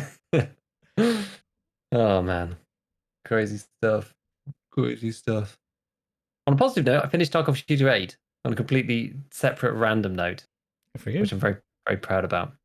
It's very good. Did you do it with the new Balti? I didn't. I didn't because I haven't found Sturman yet. I ended up doing it with my new favorite M700 build, which is called the AICS one, which is like super, super fun. Is that the black one with like the stock and pistol? Yeah, I like really that one. Cool. Yeah, it's really cool. Of course, I had to have Erwin come into my chat, as I was getting the final kill, and me and the other guy, the guy with the T5000, like we both were just going at each other from like 5 meters away. I had a 10-round mag and he had a 5-round mag, so I won. It was bad. I had 1 round left in the mag and 1 in the chamber, and we were both just. It was a mess. It was a potato fest. It was terrible. And like, I partly won because the guy ran out of bullets. I think he picked up like a scav AK or something, and he basically looked as if he had his hands in his pockets because he was like trying to fumble around, like get this AK out, and I just like finished him off. But it's quite embarrassing because you get to the final end screen and it's like killed with shot to right arm, and I'm like, oh no, like that was not clean. That was like not the definition of clean. When you point blank bolty somebody with the shot to the right arm after hitting them probably like 3 other times, I was like, oh man. It's like you think, you think Wood's like tactical sniping. You think like, oh yeah, long distance. You need a spotter, hold over 500 meters to the left, and then it's like reality, and it's 2 guys 5 feet. 2 guys 5 feet with the bolt actions, yeah. And the guy with the 10-round mag wins. It's just like so ridiculous. To be fair, the first 2 kills are actually pretty good. Like there was one guy I spawned over by is it RUAF? This the one with the green smoke. Yeah. The extract is not always open near the med camp. I think it's RU. I don't know. Something yeah, like that. I think it's RUF. I can't remember. But anyway, so I ran from there. I like didn't go along the beach, but I like ran between med camp and the road, I suppose, just like 45 degrees, probably towards spine, I suppose. And I was like going along this like the ridge. It's kind of like a little divot outside the meds camp on that side, on the right hand side. And I was saying to Ted, like, yeah, I'm like walking along here just because I'm trying to like keep my body low so I can like keep my sight lines out just in case there's any movement. And then somebody like moves by one of the rocks, I like scope in, and then like he peeks out again, and I just take the guy's head off. People were like, oh, like that? I was just like, yeah, that actually worked out pretty nicely. And the second guy, I was like overlooking my usual one over the scav house, like the spot I always go in. And I thought it was a scav. I thought it might have been player scav, and he was like running around like the classic rock that you snipe down onto scav house, or that no one ever goes on because you're just like such an eyesore up there. He was like at the bottom of that and like shot him and he ran away. And I was like, I don't know where he is. And I was like, okay, well, I can't see him. Well, maybe we'll go to attachments shack then. As I like start walking towards attachments shack, he like comes around the corner and goes in, and I like zoom in, and he's like in the window, and he like takes one step back, like perfectly lines himself up with my scope, and I just headshot him through the window from like 40 meters. It's like, oh, and then that's why I was like so desperately looking for the last kill, because I didn't really expect. I was kind of looking for Sturman, so like offhand, and thinking, oh well, if they'll go in the bolted, like maybe we'll complete Tarkov Shooter 8 or whatever. And then I was like, 2 kills, it's like the bloodlust. It's like, on. Need one more kill.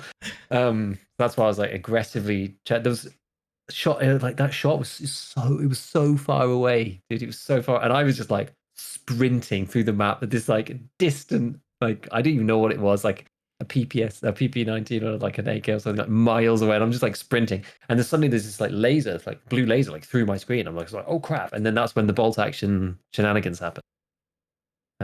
The blue laser on the screen for like 3 frames is like, honestly, that's like the most heart-stopping moment. Oh my god, it was literally because I was looking through the clips because I was like clipping some of it for another video, and I was like just going like frame by frame, and it's like you can see like, and then I was like, oh my god, you do notice it at the time, and it does just like stop your heart. You're like, we were playing Shoreline last night, and we got like the worst spot in the world for resorts. So we had to like run all the way across the map.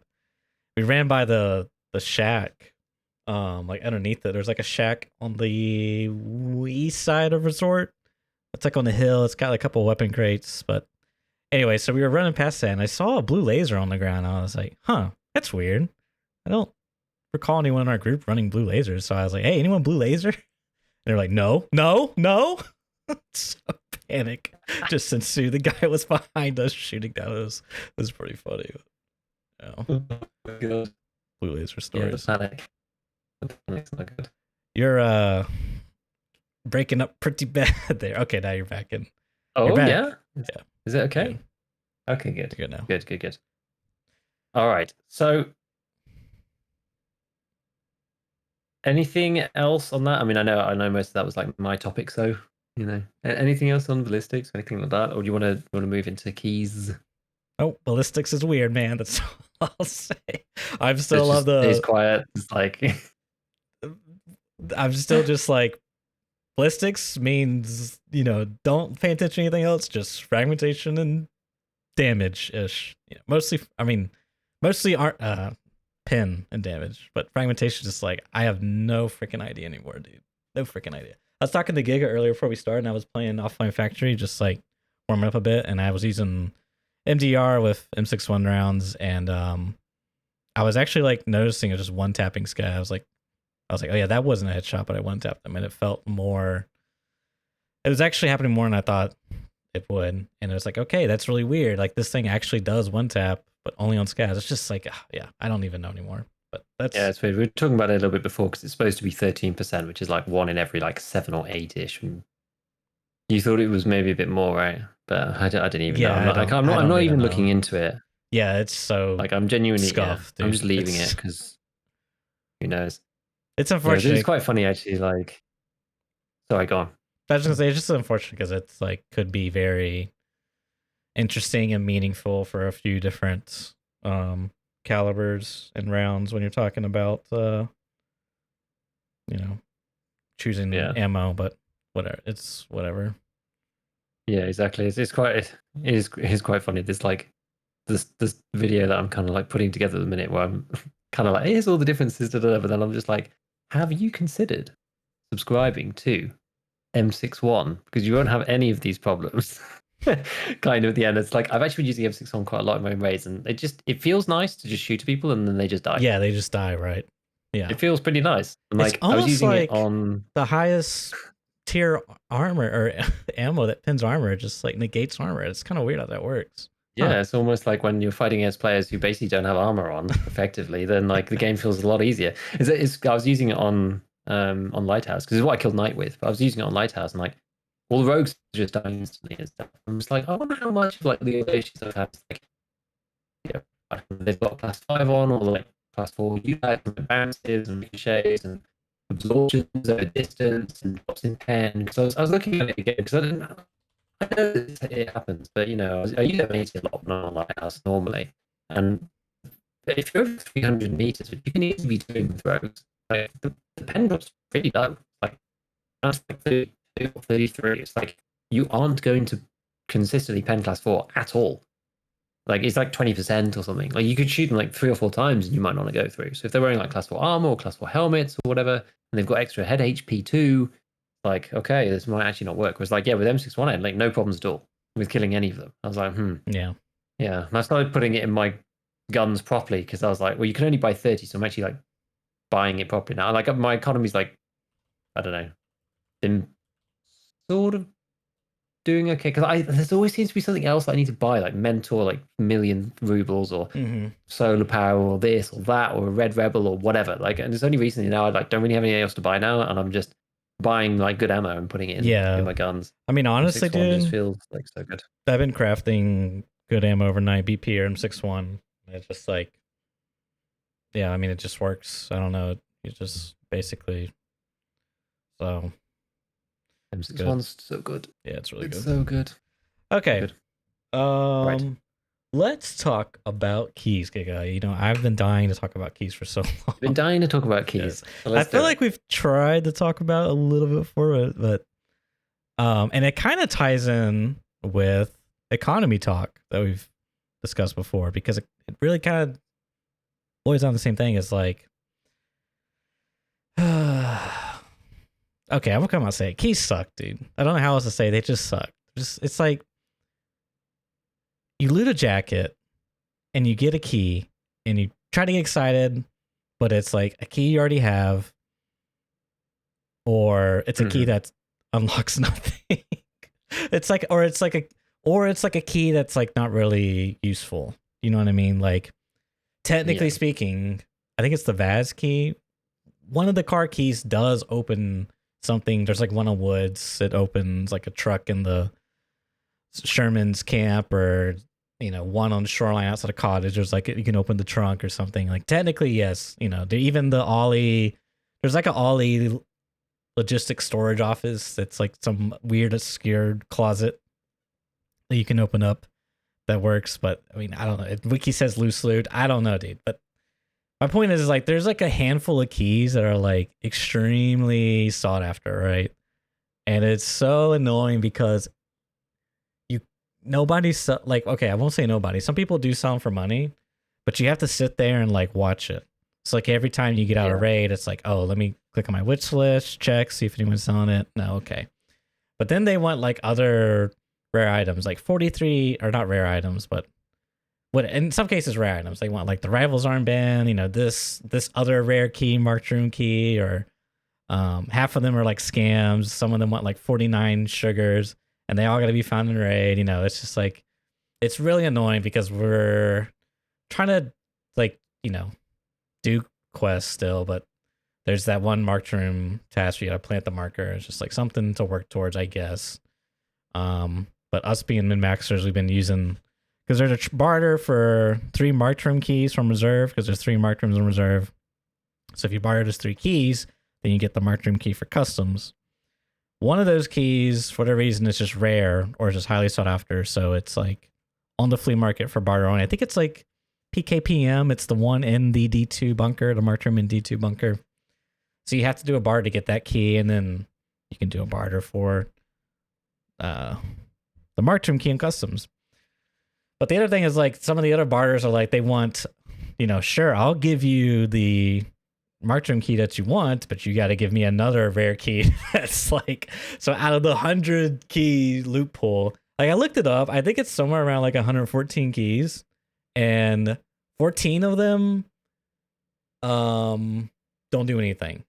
One on customs doesn't do anything. One on Okay. reserve doesn't do anything. But I think it used to do something. It's called RBPP. PP. And I think it used to do something before the D2 expansion. I'm not positive Never about gets that. old, that joke. But there's literally 12 on shoreline that either the room is always unlocked or the room doesn't exist or this doesn't exist. Like it's really annoying. So you find a key, you're like, oh man, this could be really valuable. It's like you look it up on the wiki, it's worth, it's not valuable in terms of like what it can do for you, but it may vendor for a lot. So it's effectively money, right? So the frustrating part with keys for me is that the wipe starts, keys are important, you need them to complete quest. Okay. So you have to get these keys in some ways to like progress. I mean, in the case of the Cult Part 2, you're completely hard locked past that, but thankfully there's nothing blocking it. But I mean, last wipe STM key was a nightmare because you couldn't find it. Like it was really rare and it was behind a Peacekeeper quest that you had to complete to do the rest of his quest line. And so it was like the same story. People were putting them up for barters for a bunch of fountain raid items, labs, like, sure, give me a red card, I'll give you this key so you can complete your quest. It's just really annoying, and it's like I have to hit. You're just like incentivized to check every jacket, and sometimes they're just empty, sometimes there's nothing in them. And the flip side of that is once you find a key, it almost always goes into your container, right? If it's valuable, right? If you make it out, you could probably sell it for a lot of money, or you could use it for your quest, and decide to keep it. I mean, if you're lucky, you find it on the map that the quest is on, you could use it for your quest and then still sell it. Like, dude, that's like I mean, that's like that's the dream, right? But by and large, I just feel like the key system was so boring because even with all these changes they made to the durability, is that I'm only after like a handful of keys, but it's like I can't get those keys. And when I do, for example, I forgot to tell you about this story, dude. I had a crazy, anyways. I was doing a daily. I had to find like red flat screwdrivers. Fair warning, do not accept any weekly or daily that's like red flat screwdrivers. You cannot find those things. But I was just like, we were just trying to turn out raids. I mean, we had everyone looking everywhere across the map for me because I only had like 12 hours to complete it. I needed 5 out of I needed 5 more. I had 10 already that I've saved up for the whole wipe. And I needed 5 more. But through the process, I happened to find like Ultra Med key and broadcasting room key. Okay. But I didn't even realize it. I left it in my container, so it lost the fountain rate status. But whatever. Where was I going with that? I went on a tangent. I lost it. So you always put the keys right. You always put the keys in your container, and it's like if you die, you still got the valuable key. You may not get the money for it, but you still got it, right? Yeah. And with the durability thing, it's like, dude, I feel like I can never. Like it might as well be infinite. Like I've already replaced like I think the lowest I got was like dorms 214 or 220. One of the safe room keys I got down to like 28 out of 40, but I found a new one, so you just swap it and then you sell the one that's got durability. Like it's just like, and then you could buy it. You know what I mean? It's just like it's almost like it's like when you go on a scav, the locked rooms are off limits, right? There's just no way you're going to be like ultra lucky if you find a key to a locked room. Whereas if you're a PMC, the locked rooms are all yours because you got all the keys. Like you're already coming in the raid. To me, I feel like it'd be more interesting.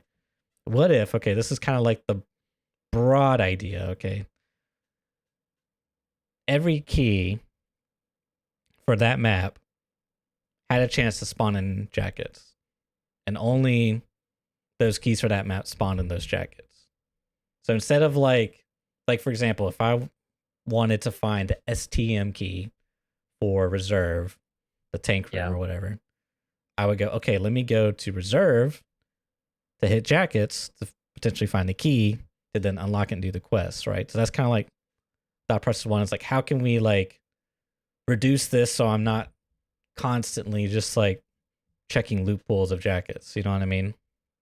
Is that even so? You're saying that they only spawn on the map that they're in. Are you saying that they spawn all the time, or just like randomly, the same as now? Randomly, but they're you Okay. instead of taking the entire key loot pool, why not just condense it down to only the maps that they are related to?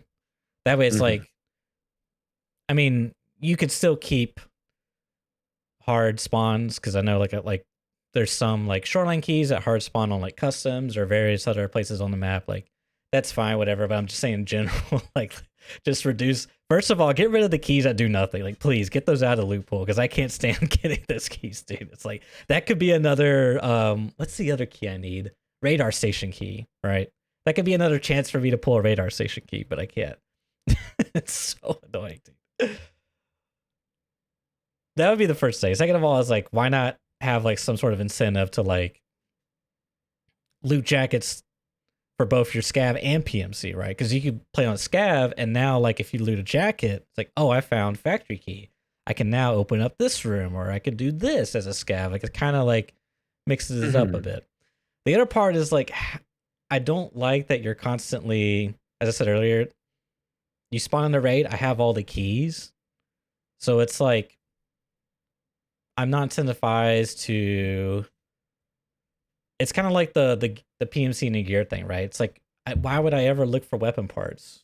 You know what I mean? I can like get them all um from whatever, the trade or flea market. Kind of the same thing with the freaking keys, right? It's like I could just buy them, and if I can't buy them, I might be able to find a barter that I could do. Like I crafted 10 moonshines and I got one of the mark room keys for reserve, but not entirely as one to one. But Yeah. I just feel like I would much rather have like some incentive to like interactive because right now they just feel so static. Like it's like loot plus, you know, it's like I have the keys. This allows me to get more loot from these rooms, and that's the other issue. Is like I know I'm going long winded here. Is the rooms themselves generally are not very good. I've looked this. I'm not a big reserve guy, but I was looking up um reserve guides, loot keys, marked rooms, and or key guides, and one of the ones like KORLPL whatever, I don't know. It's like up at Dome, and it has like some filing cabinets and some loose loot. And I watched a Voxy video, and he was like, you know, as of blah blah blah, this used to be a really good key because you know you could constantly find like military cables, you know, the high tier military tech loot. But since X patch, this is now like you don't find them as often. I still recommend this key because you there's still a chance you could find it, and the filing cabinet loot is decent. That's kind of like the general broad sense I get from a lot of the locked rooms. It's like there's a few extra like containers to loot, and like maybe you'll find something good. I mean, like 301 West key is kind of like good sometimes. Same with like over on East 220 or 222. I can't remember, but or maybe it's 218 and 220. That one's like it used to be like a LEDX room, but now it's just kind of like maybe you'll get something good, maybe not.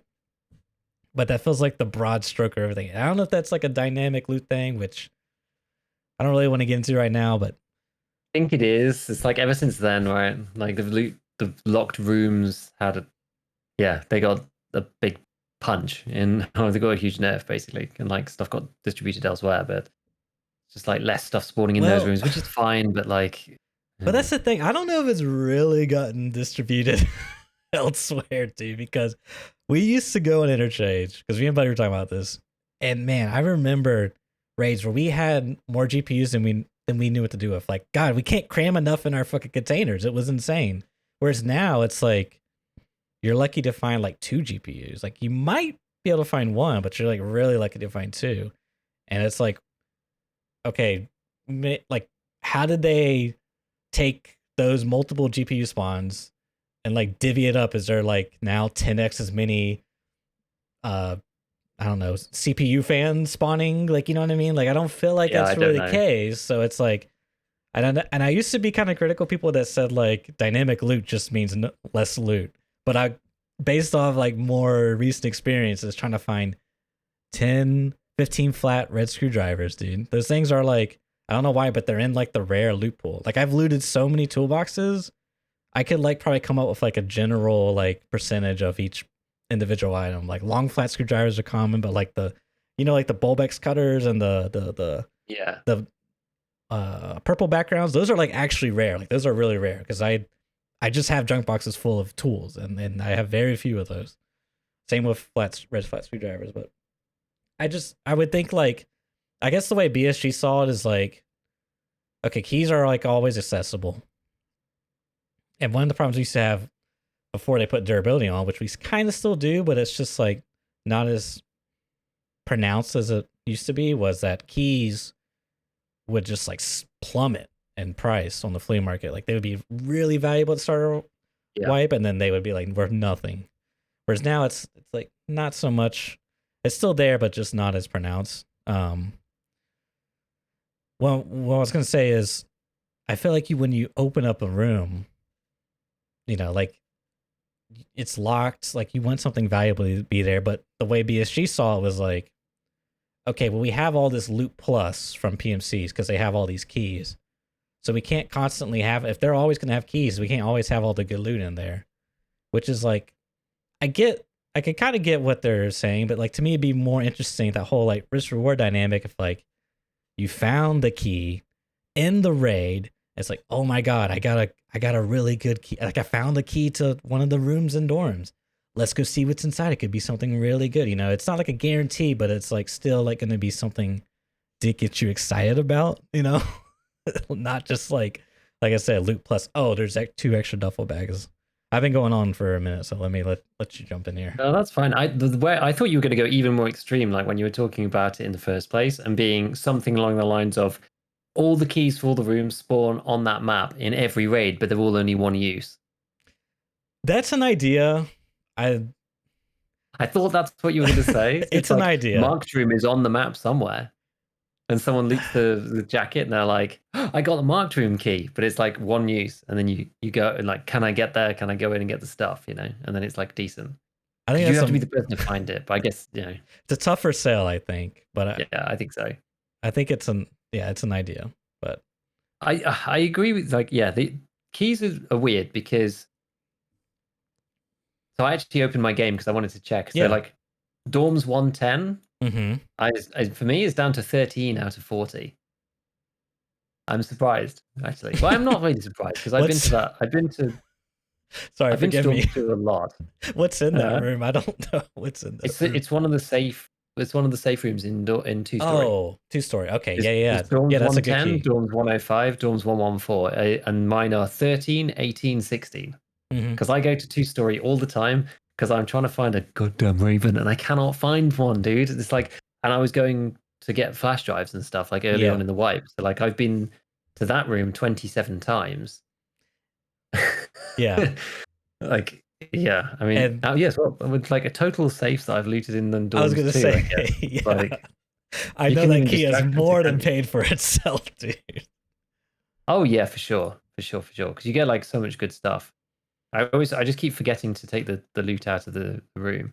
Mm-hmm. Yeah, so I've gone through 73 safes in dorms too, Yeah, which and sucks, right? I found one Raven. But anyway, it's just like, and then my marked room key is 5 out of 10. I've been to marked room 5 times because I'm sort of tentatively trying to find like the Which Gingy wallet. which marked room? Sorry, the Gingy thing, the main one, the customs marked room. Oh, how'd you get the key? Dorms 314. I found it. I just found it randomly. Hmm. It just Lucky spawned. you. It's the only rare key that I've had. I bought the commander's radar thing off the fleet for like 1 billion rubles. I bought the whatever it's called, recording Yeah. room one. I'd like all of those keys. I just paid for them all of them, like out the So ass, like crazy money. what's been in the marked room? What's been because you're Oh, after. it's been absolutely awful. Yeah. It's been appalling. The only thing that I found in there was the Willer's wallet. Okay. I mean, that's I good, found but that good in the sense good for for a Kappa, but completionist. yeah, exactly. And Yeah. like I want the Gingy keychain because I know that Hmm. you basically could only get it in there, and if you don't get it in there, you're not getting it. So Yeah. I'd like would like to get it just because then I know I don't have to go back to the marked room again. Right. So that would be good. But I mean, it's just like the loot in there is just completely awful. Like last time I went, there was what was there? There's like three very mediocre guns. It was like an Hmm. M. It was like it wasn't even M4. It was like an AK. I can't remember now. It was just three like trash guns, and I think I took the AKMN. It tells you how bad the other two were. It's just like it's just really bad. I haven't had anything that good in there really. I think like one time I had like a Scar L or something, but like it's just yeah, nothing decent. There's nothing to write home about. I mean the safe rooms have been a lot better, but there's okay. But anyway, this I'm sort of like rambling a bit. My point was most of the keys, and it's like I think the keys. Let me put it this way: I think that the keys that you use for the quests, I think that system is busted.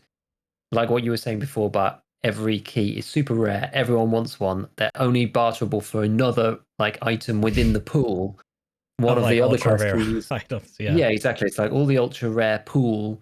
Like Hmm. sometimes, as you say, you get like 10 moonshines for one of the slightly lower rare ones, or like 15 GPUs or something, but they all have to be fine in raid. Like I'm never gonna have 15 fine raid GPUs because I don't farm like that. It's just not the way it works for me. So it just is very inaccessible. It's like if you're some kind of like peasant down on the ground level with all my normal loot, and I can have as much money as I want. And then there's the people trading in the upper echelons in heaven somewhere with these like rare items that like I don't have any of, and because I Yeah. can't participate in that economy because I don't have any of the items. Like, well, I can't do any of this stuff, and I just have to refresh the flea market until someone sells it Yeah. for 700,000 rubles, not realizing they're going to pay like 2 million in fees or what, whatever it ends up being. Because it's the fees system that is the reason why they don't get posted for money, It's right? People true. can't sell them for what they're worth. Yeah. So that's why they then post them up for items. This is the problem. Um, and like yeah, I got incredibly lucky. Like I think this wipe is the first wipe I've actually had a Dorms marquee that I found like early, and I just kind of held on to. But that's the problem because then you get 10, 25, whatever uses out of your quest key. You use it once and then it stays in your stash for all eternity. So there's a whole bunch of quest keys that you only need to use that one time, and you wouldn't normally go to otherwise because they're not necessarily good rooms. Like most of them are not good rooms in and of themselves. They're rooms to complete the thing and get some XP. And you can go on the flea market and you trade 700,000 rubles and some of your time to go and get 10k XP. Which yeah, I'll pay money to get XP. That's fine. Yeah. That's just the Yeah. way the end game functions. But like that's not very sensible. And yeah, these other ones are like super rare, and then the loot sucks. So it's like you've got like It's three kinds of key, right? It's like ones that are super rare, but the loot sucks anyway. You've got ones that are just kind of pointless and nobody wants, and they're just like junk keys. You've got ones that are for quests, so extremely rare that you want to use once, but because you can't resell them or pass them to anyone or do anything like that, you have to run the raid with them if you want to get them to go and do it as well. Then they just sit in your stash, and it's like the system just doesn't seem to. It's like a one size system. And it's not really fit for purpose for the different kind of the kinds of keys that we have out there. And then and then I guess there's like run of the mill keys like the rooms that you'd hit all the time, which will have like good loot, but they're common enough that it's worth getting them, like the safe keys and that kind of thing for like dorms too, if you like those particular runs. So I suppose there's four broad buckets, but it's the quest ones that are particularly annoying, in my opinion, because it's just like gatekeep progression. Like yes. at least there isn't anything that's like on the critical path. I think most of them are kind of like random quests at the side that are like nice to finish. So at least it doesn't like block you from doing other things. You know what I mean? Yeah. It's like when you finally get around Well, to doing it, yeah, okay, eventually you can do it. Like some of them do, but I mean, RBSTM was STM or S whatever the tank room. It used to block you, right? But then this wipe, they gave you that key for completing another task early on the yeah, the line, Peacekeeper one, yeah. which to me is probably the most egregious thing of all because it's like it's it's such a useless key. Like there's nothing good in there. It's just weapon crates and grenade crates. Like who cares? Like, whatever. But like, I mean, I guess it's an improvement, and I shouldn't say it's the most egregious. It's like an improvement, but it's like the most worst way of going about it because you effectively just like did the first part of the task for me. You know what I mean? Like instead of like it's de facto a prerequisite for that quest now. They're like, okay, this quest is now basically a prerequisite for this other quest. It's like it's a band-aid solution, I guess, but it's just like to me, like the whole system as a whole just really sucks for all the reasons listed above. Like, so instead of like addressing that, let's just give them the key so they'll stop complaining. You know, like that's effectively what they did. I mean, I'm sorry, but yeah, I just that is what happened. I can see, like, imagine you spawn in customs, right? You got your basic AK. All right. You're like, dude, I need to get some guns, man. I need to get some guns. You know, I need to do this, that. I need to get some food, whatever. Because I'm gonna jump randomly to another thing. Here's the problem, in my opinion. There's actually too much loot. Like, there's so much loot, around the map that you can't possibly take it all. It's like impossible. I run into this all the time myself. Like I load into customs on the factory side, and I'm like full, like the first stepping building, out on you're the first full. building. Yeah. And it's like at that point, what you do is you start dropping loot that's less valuable in terms of rubles. Which is fine, but it's just kind of like you're not, when you hit a loot container, you're looking for the most valuable slot per item, generally speaking. Yeah. And if you need a specific item that's found in raid, you're hitting containers that are like ophthalmoscopes, for example. Like it's like you just have to get lucky, and it's such a big time sink. And to me, that just like directly favors, or I shouldn't say directly favors. That's like indirectly is more advantageous to the 24-hour streamer. Do you know what I mean? Because they have the time to sink in. Whereas like Timbo and Jimbo, they don't really have that time. You know what I mean? So like to me, having, again, what Veritas saying, like that weapon, that meta SR25 spawn in the raid, it gives them a chance to actually participate instead of sinking hours and hours and hours grinding whatever and whatever. And it's like that's like the whole system as a whole. Like the big 3,000-foot view of Tarkov is just like this long, like just like, oh, I'm just hitting caches for X item for cap container. You know, it's like, oh, I'm just grinding rubles for blah blah blah. I don't know. It's just kind of same with the keys. It's like, dude, I'm just hitting jackets just so I can do this one task.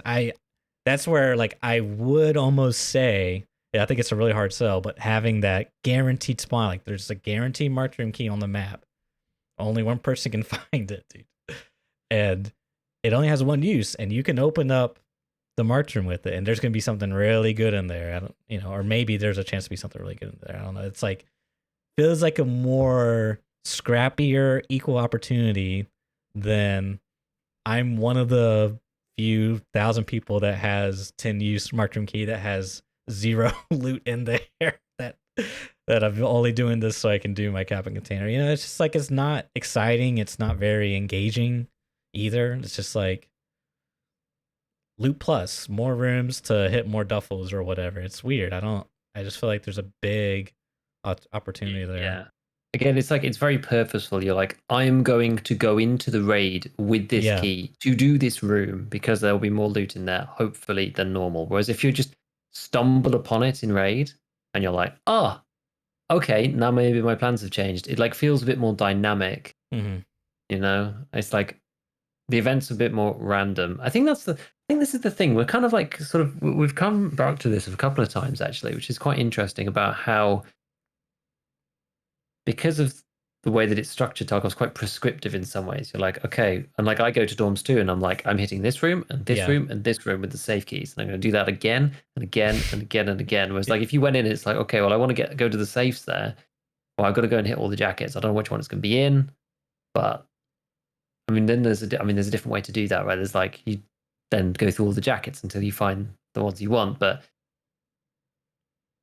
I feel it still maybe feels better. I'm not sure. Is that necessarily better? Everybody then just like running around the jackets trying to find, because everyone knows where the jackets are. It would be like the perfect scenario for that is that the jackets are like dynamically distributed on the map at the beginning of each raid, right? But like that's not the way that Tarkov exists. They could do that, have the jackets just not spawn in certain locations, but I mean, you still that's true. You could just turn jackets on and off, yeah. But you still be running the jackets route, if you will. So true. But I mean, you could put keys in different put them in stashes as well. You could put them loosely around different objects, which I'm not crazy about because keys are gonna be so hard to see. Yeah. It's just like, is that a key? Just like looking at the ground, crouch walking, like, where's the key at? Where's the key? Looking for like the little white square to come up, like, oh. I guess another thing you could do to have it more dynamic, if you will. And this is an interesting topic. Is what if you couldn't secure the key, right? So if you found it, it's in your backpack. Yeah, it can't go in a secure container, but it's on the map somewhere. It's on the map somewhere guaranteed, but it's in your backpack. So if someone kills you, they get it. So it's like the airdrops. Like, do you go for the airdrop or do you camp the airdrop? Do you have sort of that? Or do you go for the... But see, like I think on paper, people hear that and they kind of like get scared. Yeah, put them on scavs. That could be another thing. Or scav boss, like the Markroom key. Like that was his... Rashala's thing. Like, there's a lot of cool stuff there. But that's kind of the interesting thing is like people would say... Because I know Jesse put out a video about keys recently, and I watched it. I thought he had some interesting stuff there. And one of the things people were like critical about, because I think he said one-use keys or something, and then people would be like, oh, well, people would just camp the rooms then. It's like, okay, sure. But I mean, you could do that now. What's stopping you now? You know what I mean? It's like, but now the quota is everyone has the key. Or you don't have the key, like you're grinding to enough rubles to buy. Yeah, I guess that's the idea, isn't it? Because it's just like the key's one use, but the loot's awesome. It's kind of the idea. Yeah. So then the thing people say is they would just camp the room, kill you while you're unlocking it. It's like, okay, I guess, but like you could like easily like okay, fool me once, shame on me. Fool me twice. Oh wait, damn, I sound like George Bush now. You know what I mean? I know what you mean. I know what you mean. We all know what you mean. I can't even right now.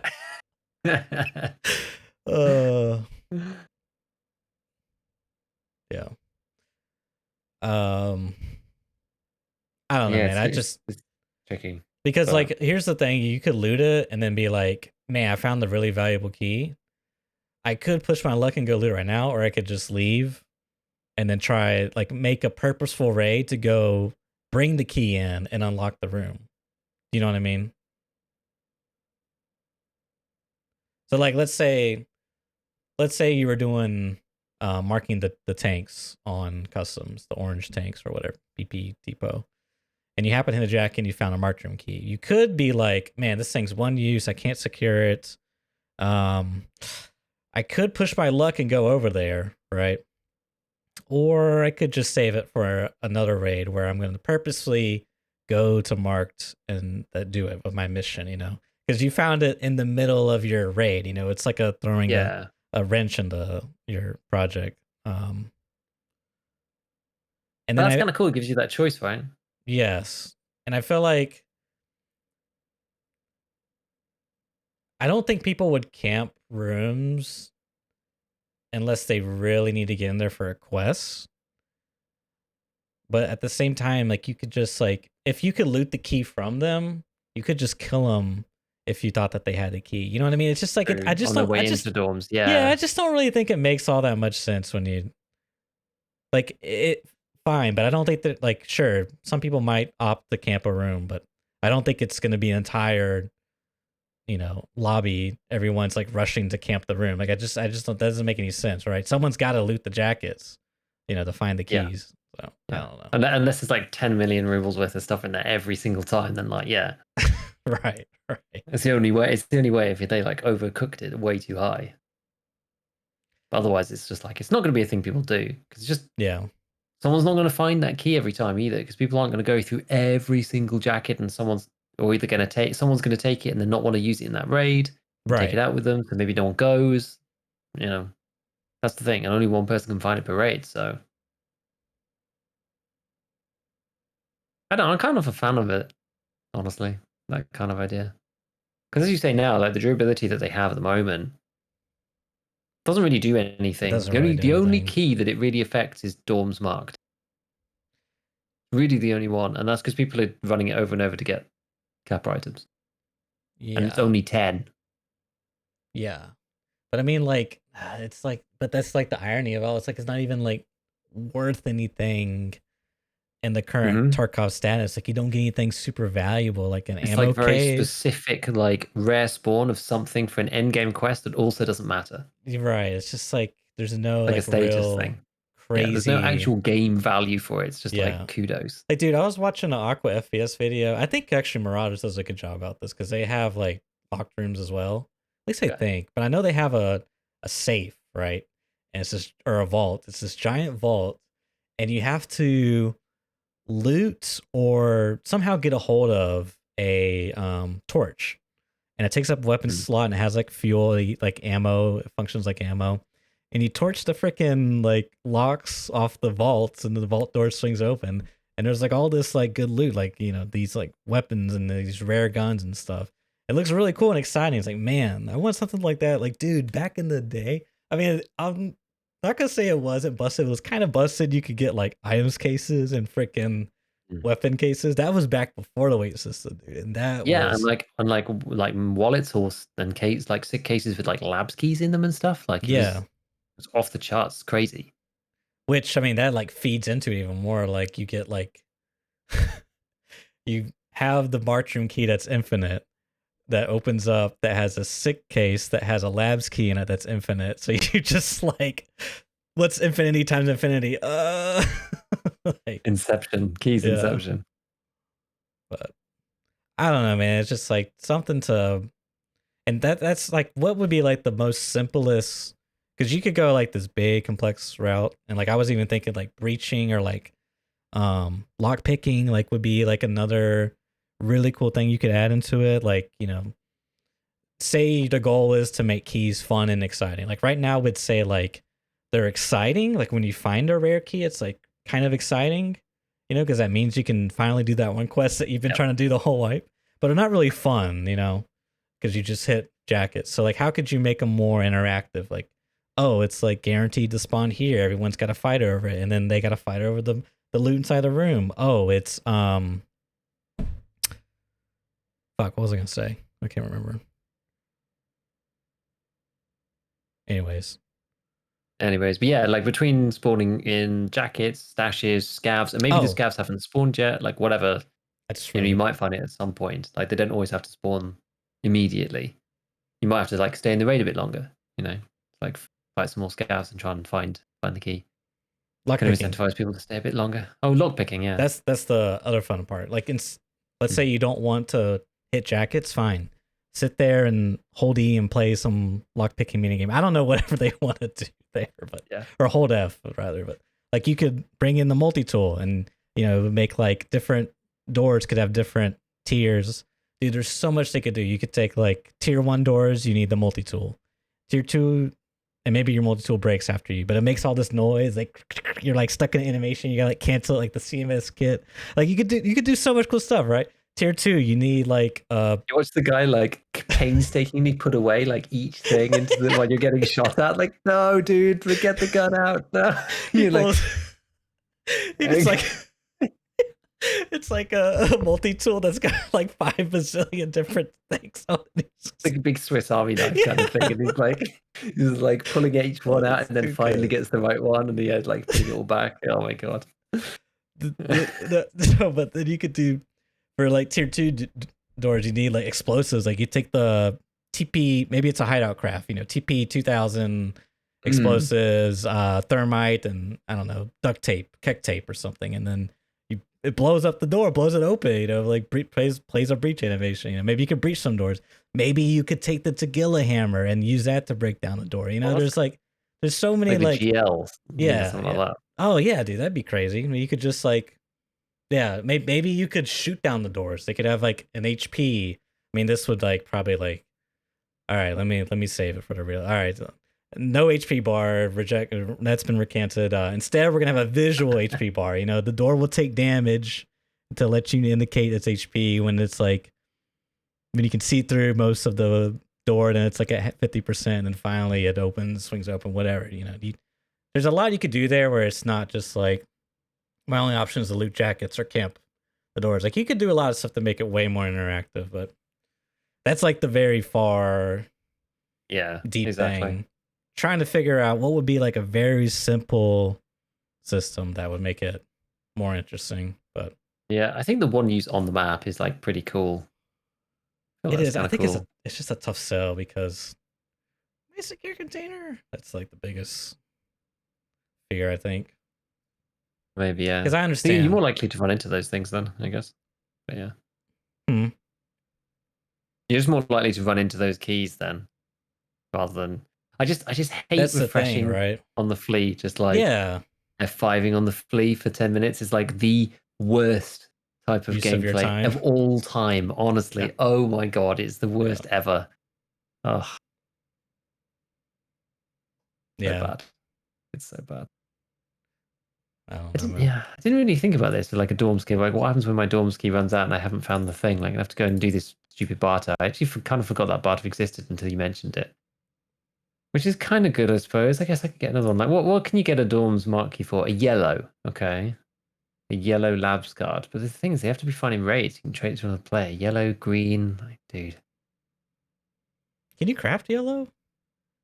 Or can you craft violet? Oh, it's violet. Is it violet? You use yellow, do you? Yeah, that might be right. Yeah. Let's see. I'll look it up. Tarkov. Takes a billion years to get into the hideout.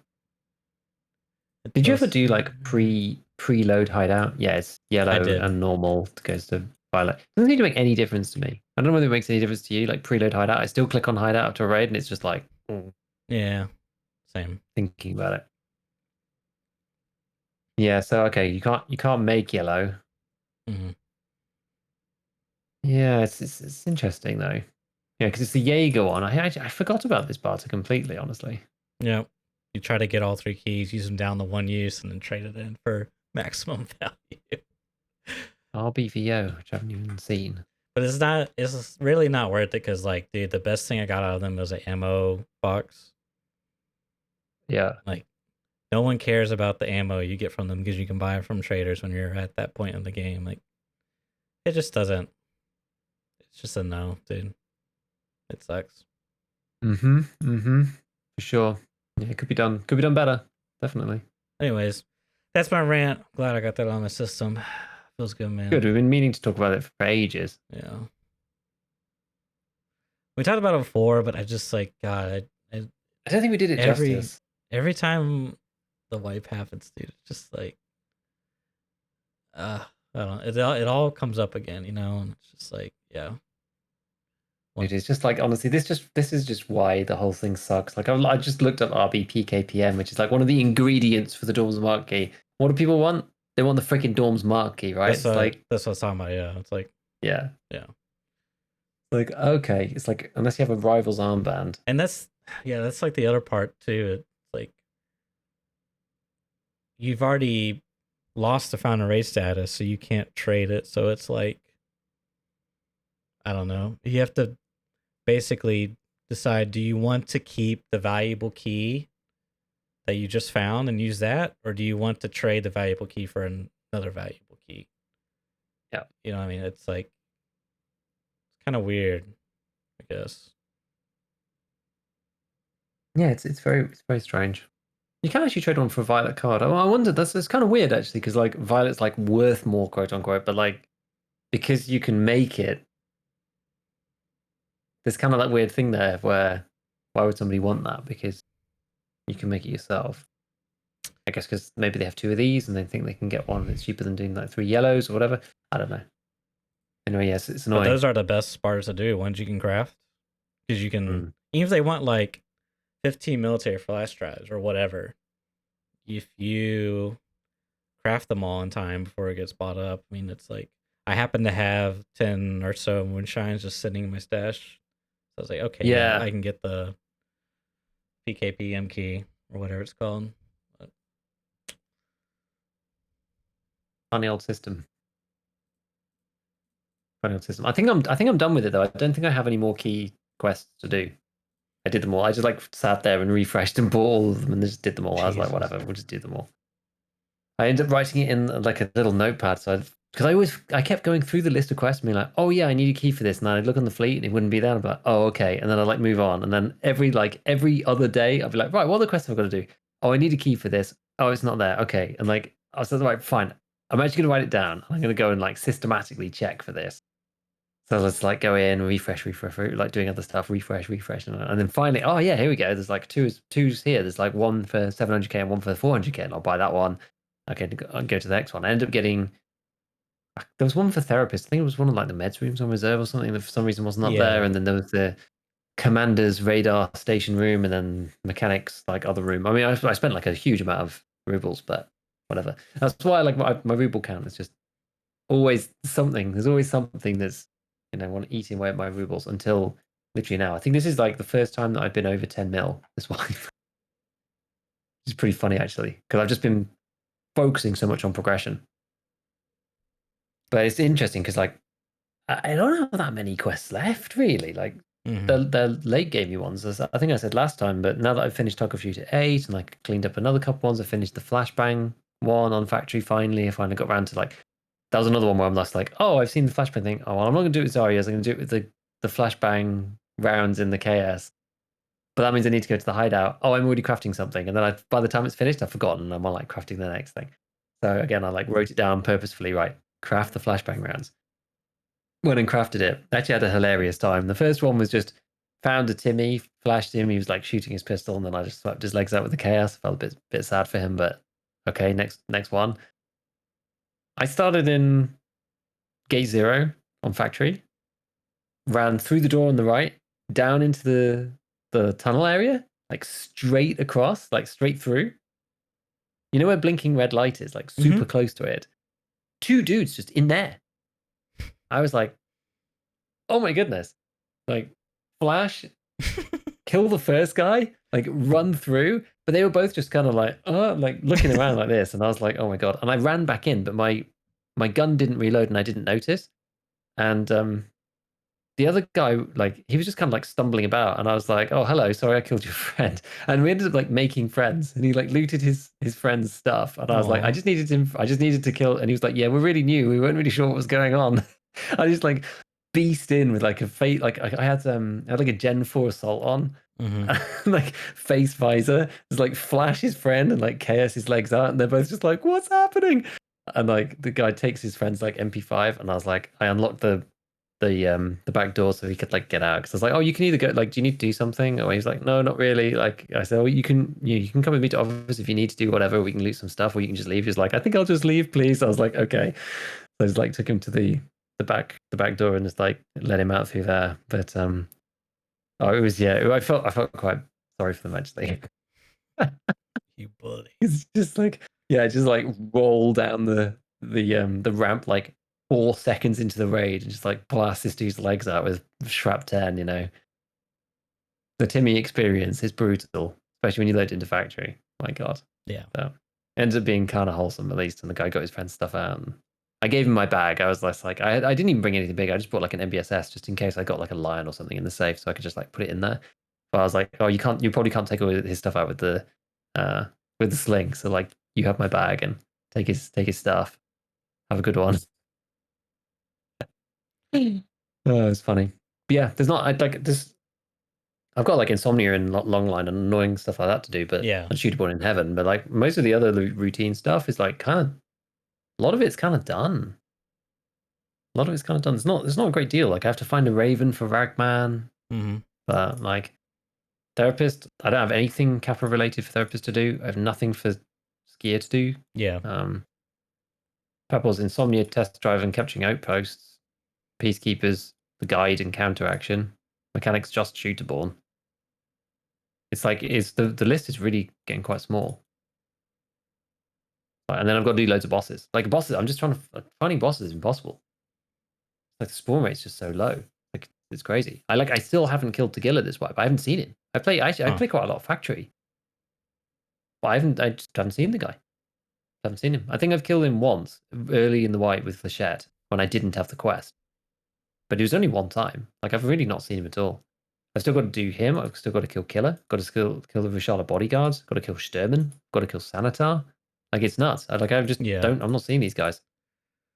I did actually kill Sanitar like 2 raids before I got the quest. I was like, you have to be kidding me. Because I think it comes after like one of the rogue shooting ones. Man, it was just so annoying. I do feel like there's not that many.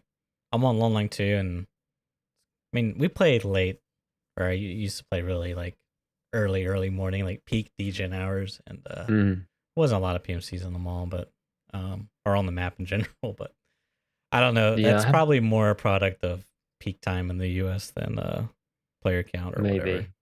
Maybe I'm level 44. Like I need another 200k to get to 45, and then I'll get long line. I haven't got that yet, but we're getting there. Not too bad. Are you max strength? No way. Remember we had this conversation last time. Like my strength is like super low. I don't understand how, because your endurance 30.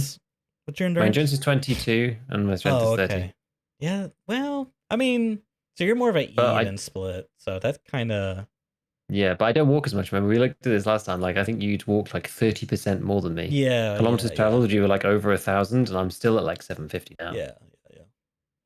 So, for some reason, I thought your strength was like much higher than your endurance, but no, mine's quite even. I've been focusing quite a lot on getting endurance up and going in underweight. I even did the tried and tested. I had the whole chat just going like, no. Like the tried and tested church, throw everything on the ground, do like one lap of the woods extract before picking my stuff up. I was like, is it worth it? Just like drop all the kit to just get a fractional extra piece of endurance. Everyone in chat is being like, this is a way to get shot in the head. I'm like, whatever, it's fine. Dude. Progression is more important than money. My buddy is so like, I don't want to say bad, but he's like technically it's like the thing to do, but like his assault rifle skills are already at 30 something, I think he said, or maybe it was 20, high 20s, which is insane. His assault rifle skill is like 20 something. Every raid he takes a SKS as a secondary with a 35 rounder and 35 rounds of HP ammo, 7.62 by 39 HP ammo, and he loads it up. And at the end of raid, he unpacks the thing and then does it again because the skill will reset. So let's say every raid he gets, I don't know how much it is, but let's just say it's 1 point per raid. Let's just say, okay, and you need 100 points to get. I mean, that's probably not. I don't know what it is. He's shooting, right? He shoots for whatever reason, the SKS. It's like the Mosin sniper. It's like the Mosin leveling sniper skill. You get assault rifle skills just for loading with the SKS. For whatever reason, that's how it works. Well, the SKS counts because there's no carbine in the skills menu. But I didn't realize that. Oh, okay, I guess it's the same. I didn't realize and you top load a 35 rounder. And then at the end of it works, dude. No way. I didn't know that. Yep. Also, we drop backpacks. When you pick up the backpacks, you get XP, and then when you search them, you can search XP. Each other's. Yeah. I mean, there's so much min-maxing that you do. Yeah, it's just like you could if you really want to, you could find damage yourself, heal up, leveling health. There's so much. He doesn't use therapists. He already has max health, but he uses it. Just there's so many little things you can min-max, and the system technically rewards you for it, but it's just kind of, I don't know, it's silly. I can max anything. He's an extremist, dude. I can't go that deep, but kudos to him. I don't know why, but I'm just so bad at the skills. It just never, I don't know. There's something about it. I min-max everything. Actually. I min-max everything else except the skills. I always kind of forget about. I don't know why. It's just, it doesn't, maybe it's just because it doesn't interest me, maybe. I'm not sure. I will say, dude, I've gotten max endurance every wipe more or less, but it's the first wipe I got max strength. and it feels really good, dude. Like, and this is like the watered down version, right? I mean, I think they've nerfed it like 3 or 4 times now. It feels really good. Like I don't know. Like I feel like I can't play another wipe without max strength. Like it's like you move. Like I can. It was crazy too because I noticed when I got max strength instantly. I was in the raid. I was like, man, I feel well. I shouldn't say instantly, but I was in the raid. I was like, I feel a lot faster. Like what's going on? I checked my skills. Like, oh, I got max strength. That's pretty cool because not only do you get like the perks of leveling up, but you instantly get like the and by perks I mean like, you know, 0.1 or Yeah, the 0.5% extra little bit of movement. like whatever, Right, yeah. right. But you get like the actual perk of like your guns don't weigh anything. So like it compounds on itself. So not only are you like you're lighter and you're moving faster because you're lighter, but you also have max strength now. Like it's crazy. Like it's you just feel faster, dude. I don't know how to describe it. It's really Like, nice. I feel like I need to maybe I don't need to go that far, but I feel like maybe I need to do something. I need to like actually actively work on it or something. Because like, is this crazy? I have never had max anything in any wipe Really? ever. I've never had a skill But at you know max. what? Not even metabolism. You weren't a full time, No, not until this wipe. This wipe is the first so wipe. that could kind So of that's probably why. yeah, that could kind of make sense. Nope, not metabolism. Chat's confused. Nope, not even metabolism. Clueless.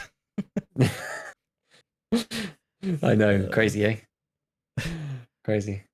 I'm gonna have to start doing like all the ridiculous tricks that are gonna have everybody crying in chat. Be like, oh, we'll leave this raid in a minute, but like I just got to go into this barbed wire here, drop the bag, run fire this escape off 3 times, inject myself with a stim and wait for the thing to run out. Maybe we talk about immunity next time. Yeah. I got to like a little bit of immunity level from literally 0. Maybe, I'll write that down so we'll talk about it next time because I think it's kind of interesting. It never really registered with me until the other day. So maybe we'll talk about that next time because I feel like having a little bit of a foray into it. We'll have to think about whether it's like even useful or something. That's for another time. Probably out of time today. Yeah. So yeah. Yeah. I guess that's kind of it, man. I mean, this was kind of a bit of a rambly, all over the place scav talk. I like how you said we need to work on our intros at the start of this video. Like, yeah, we. Well, I was no help, so Oh, I know. I'm just messing, dude. Yeah. That's all good. It's all good. Yeah. In closing, yeah. Anything else? Nothing going on with Tarkov. Wait for updates. Yeah. Waiting for input. Do you feel like we're on the cusp of something? No. Okay. Damn. Damn. Damn. Okay. I'm not expecting anything for like. All right.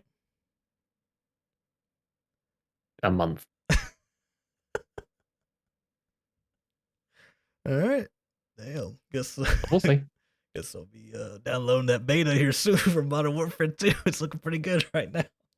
Yeah, I might play some Modern Warfare beta over the weekend. Yeah. Who knows? Maybe even stream it. We'll see.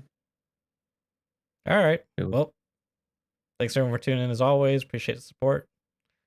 We'll see you guys next week. Catch you later.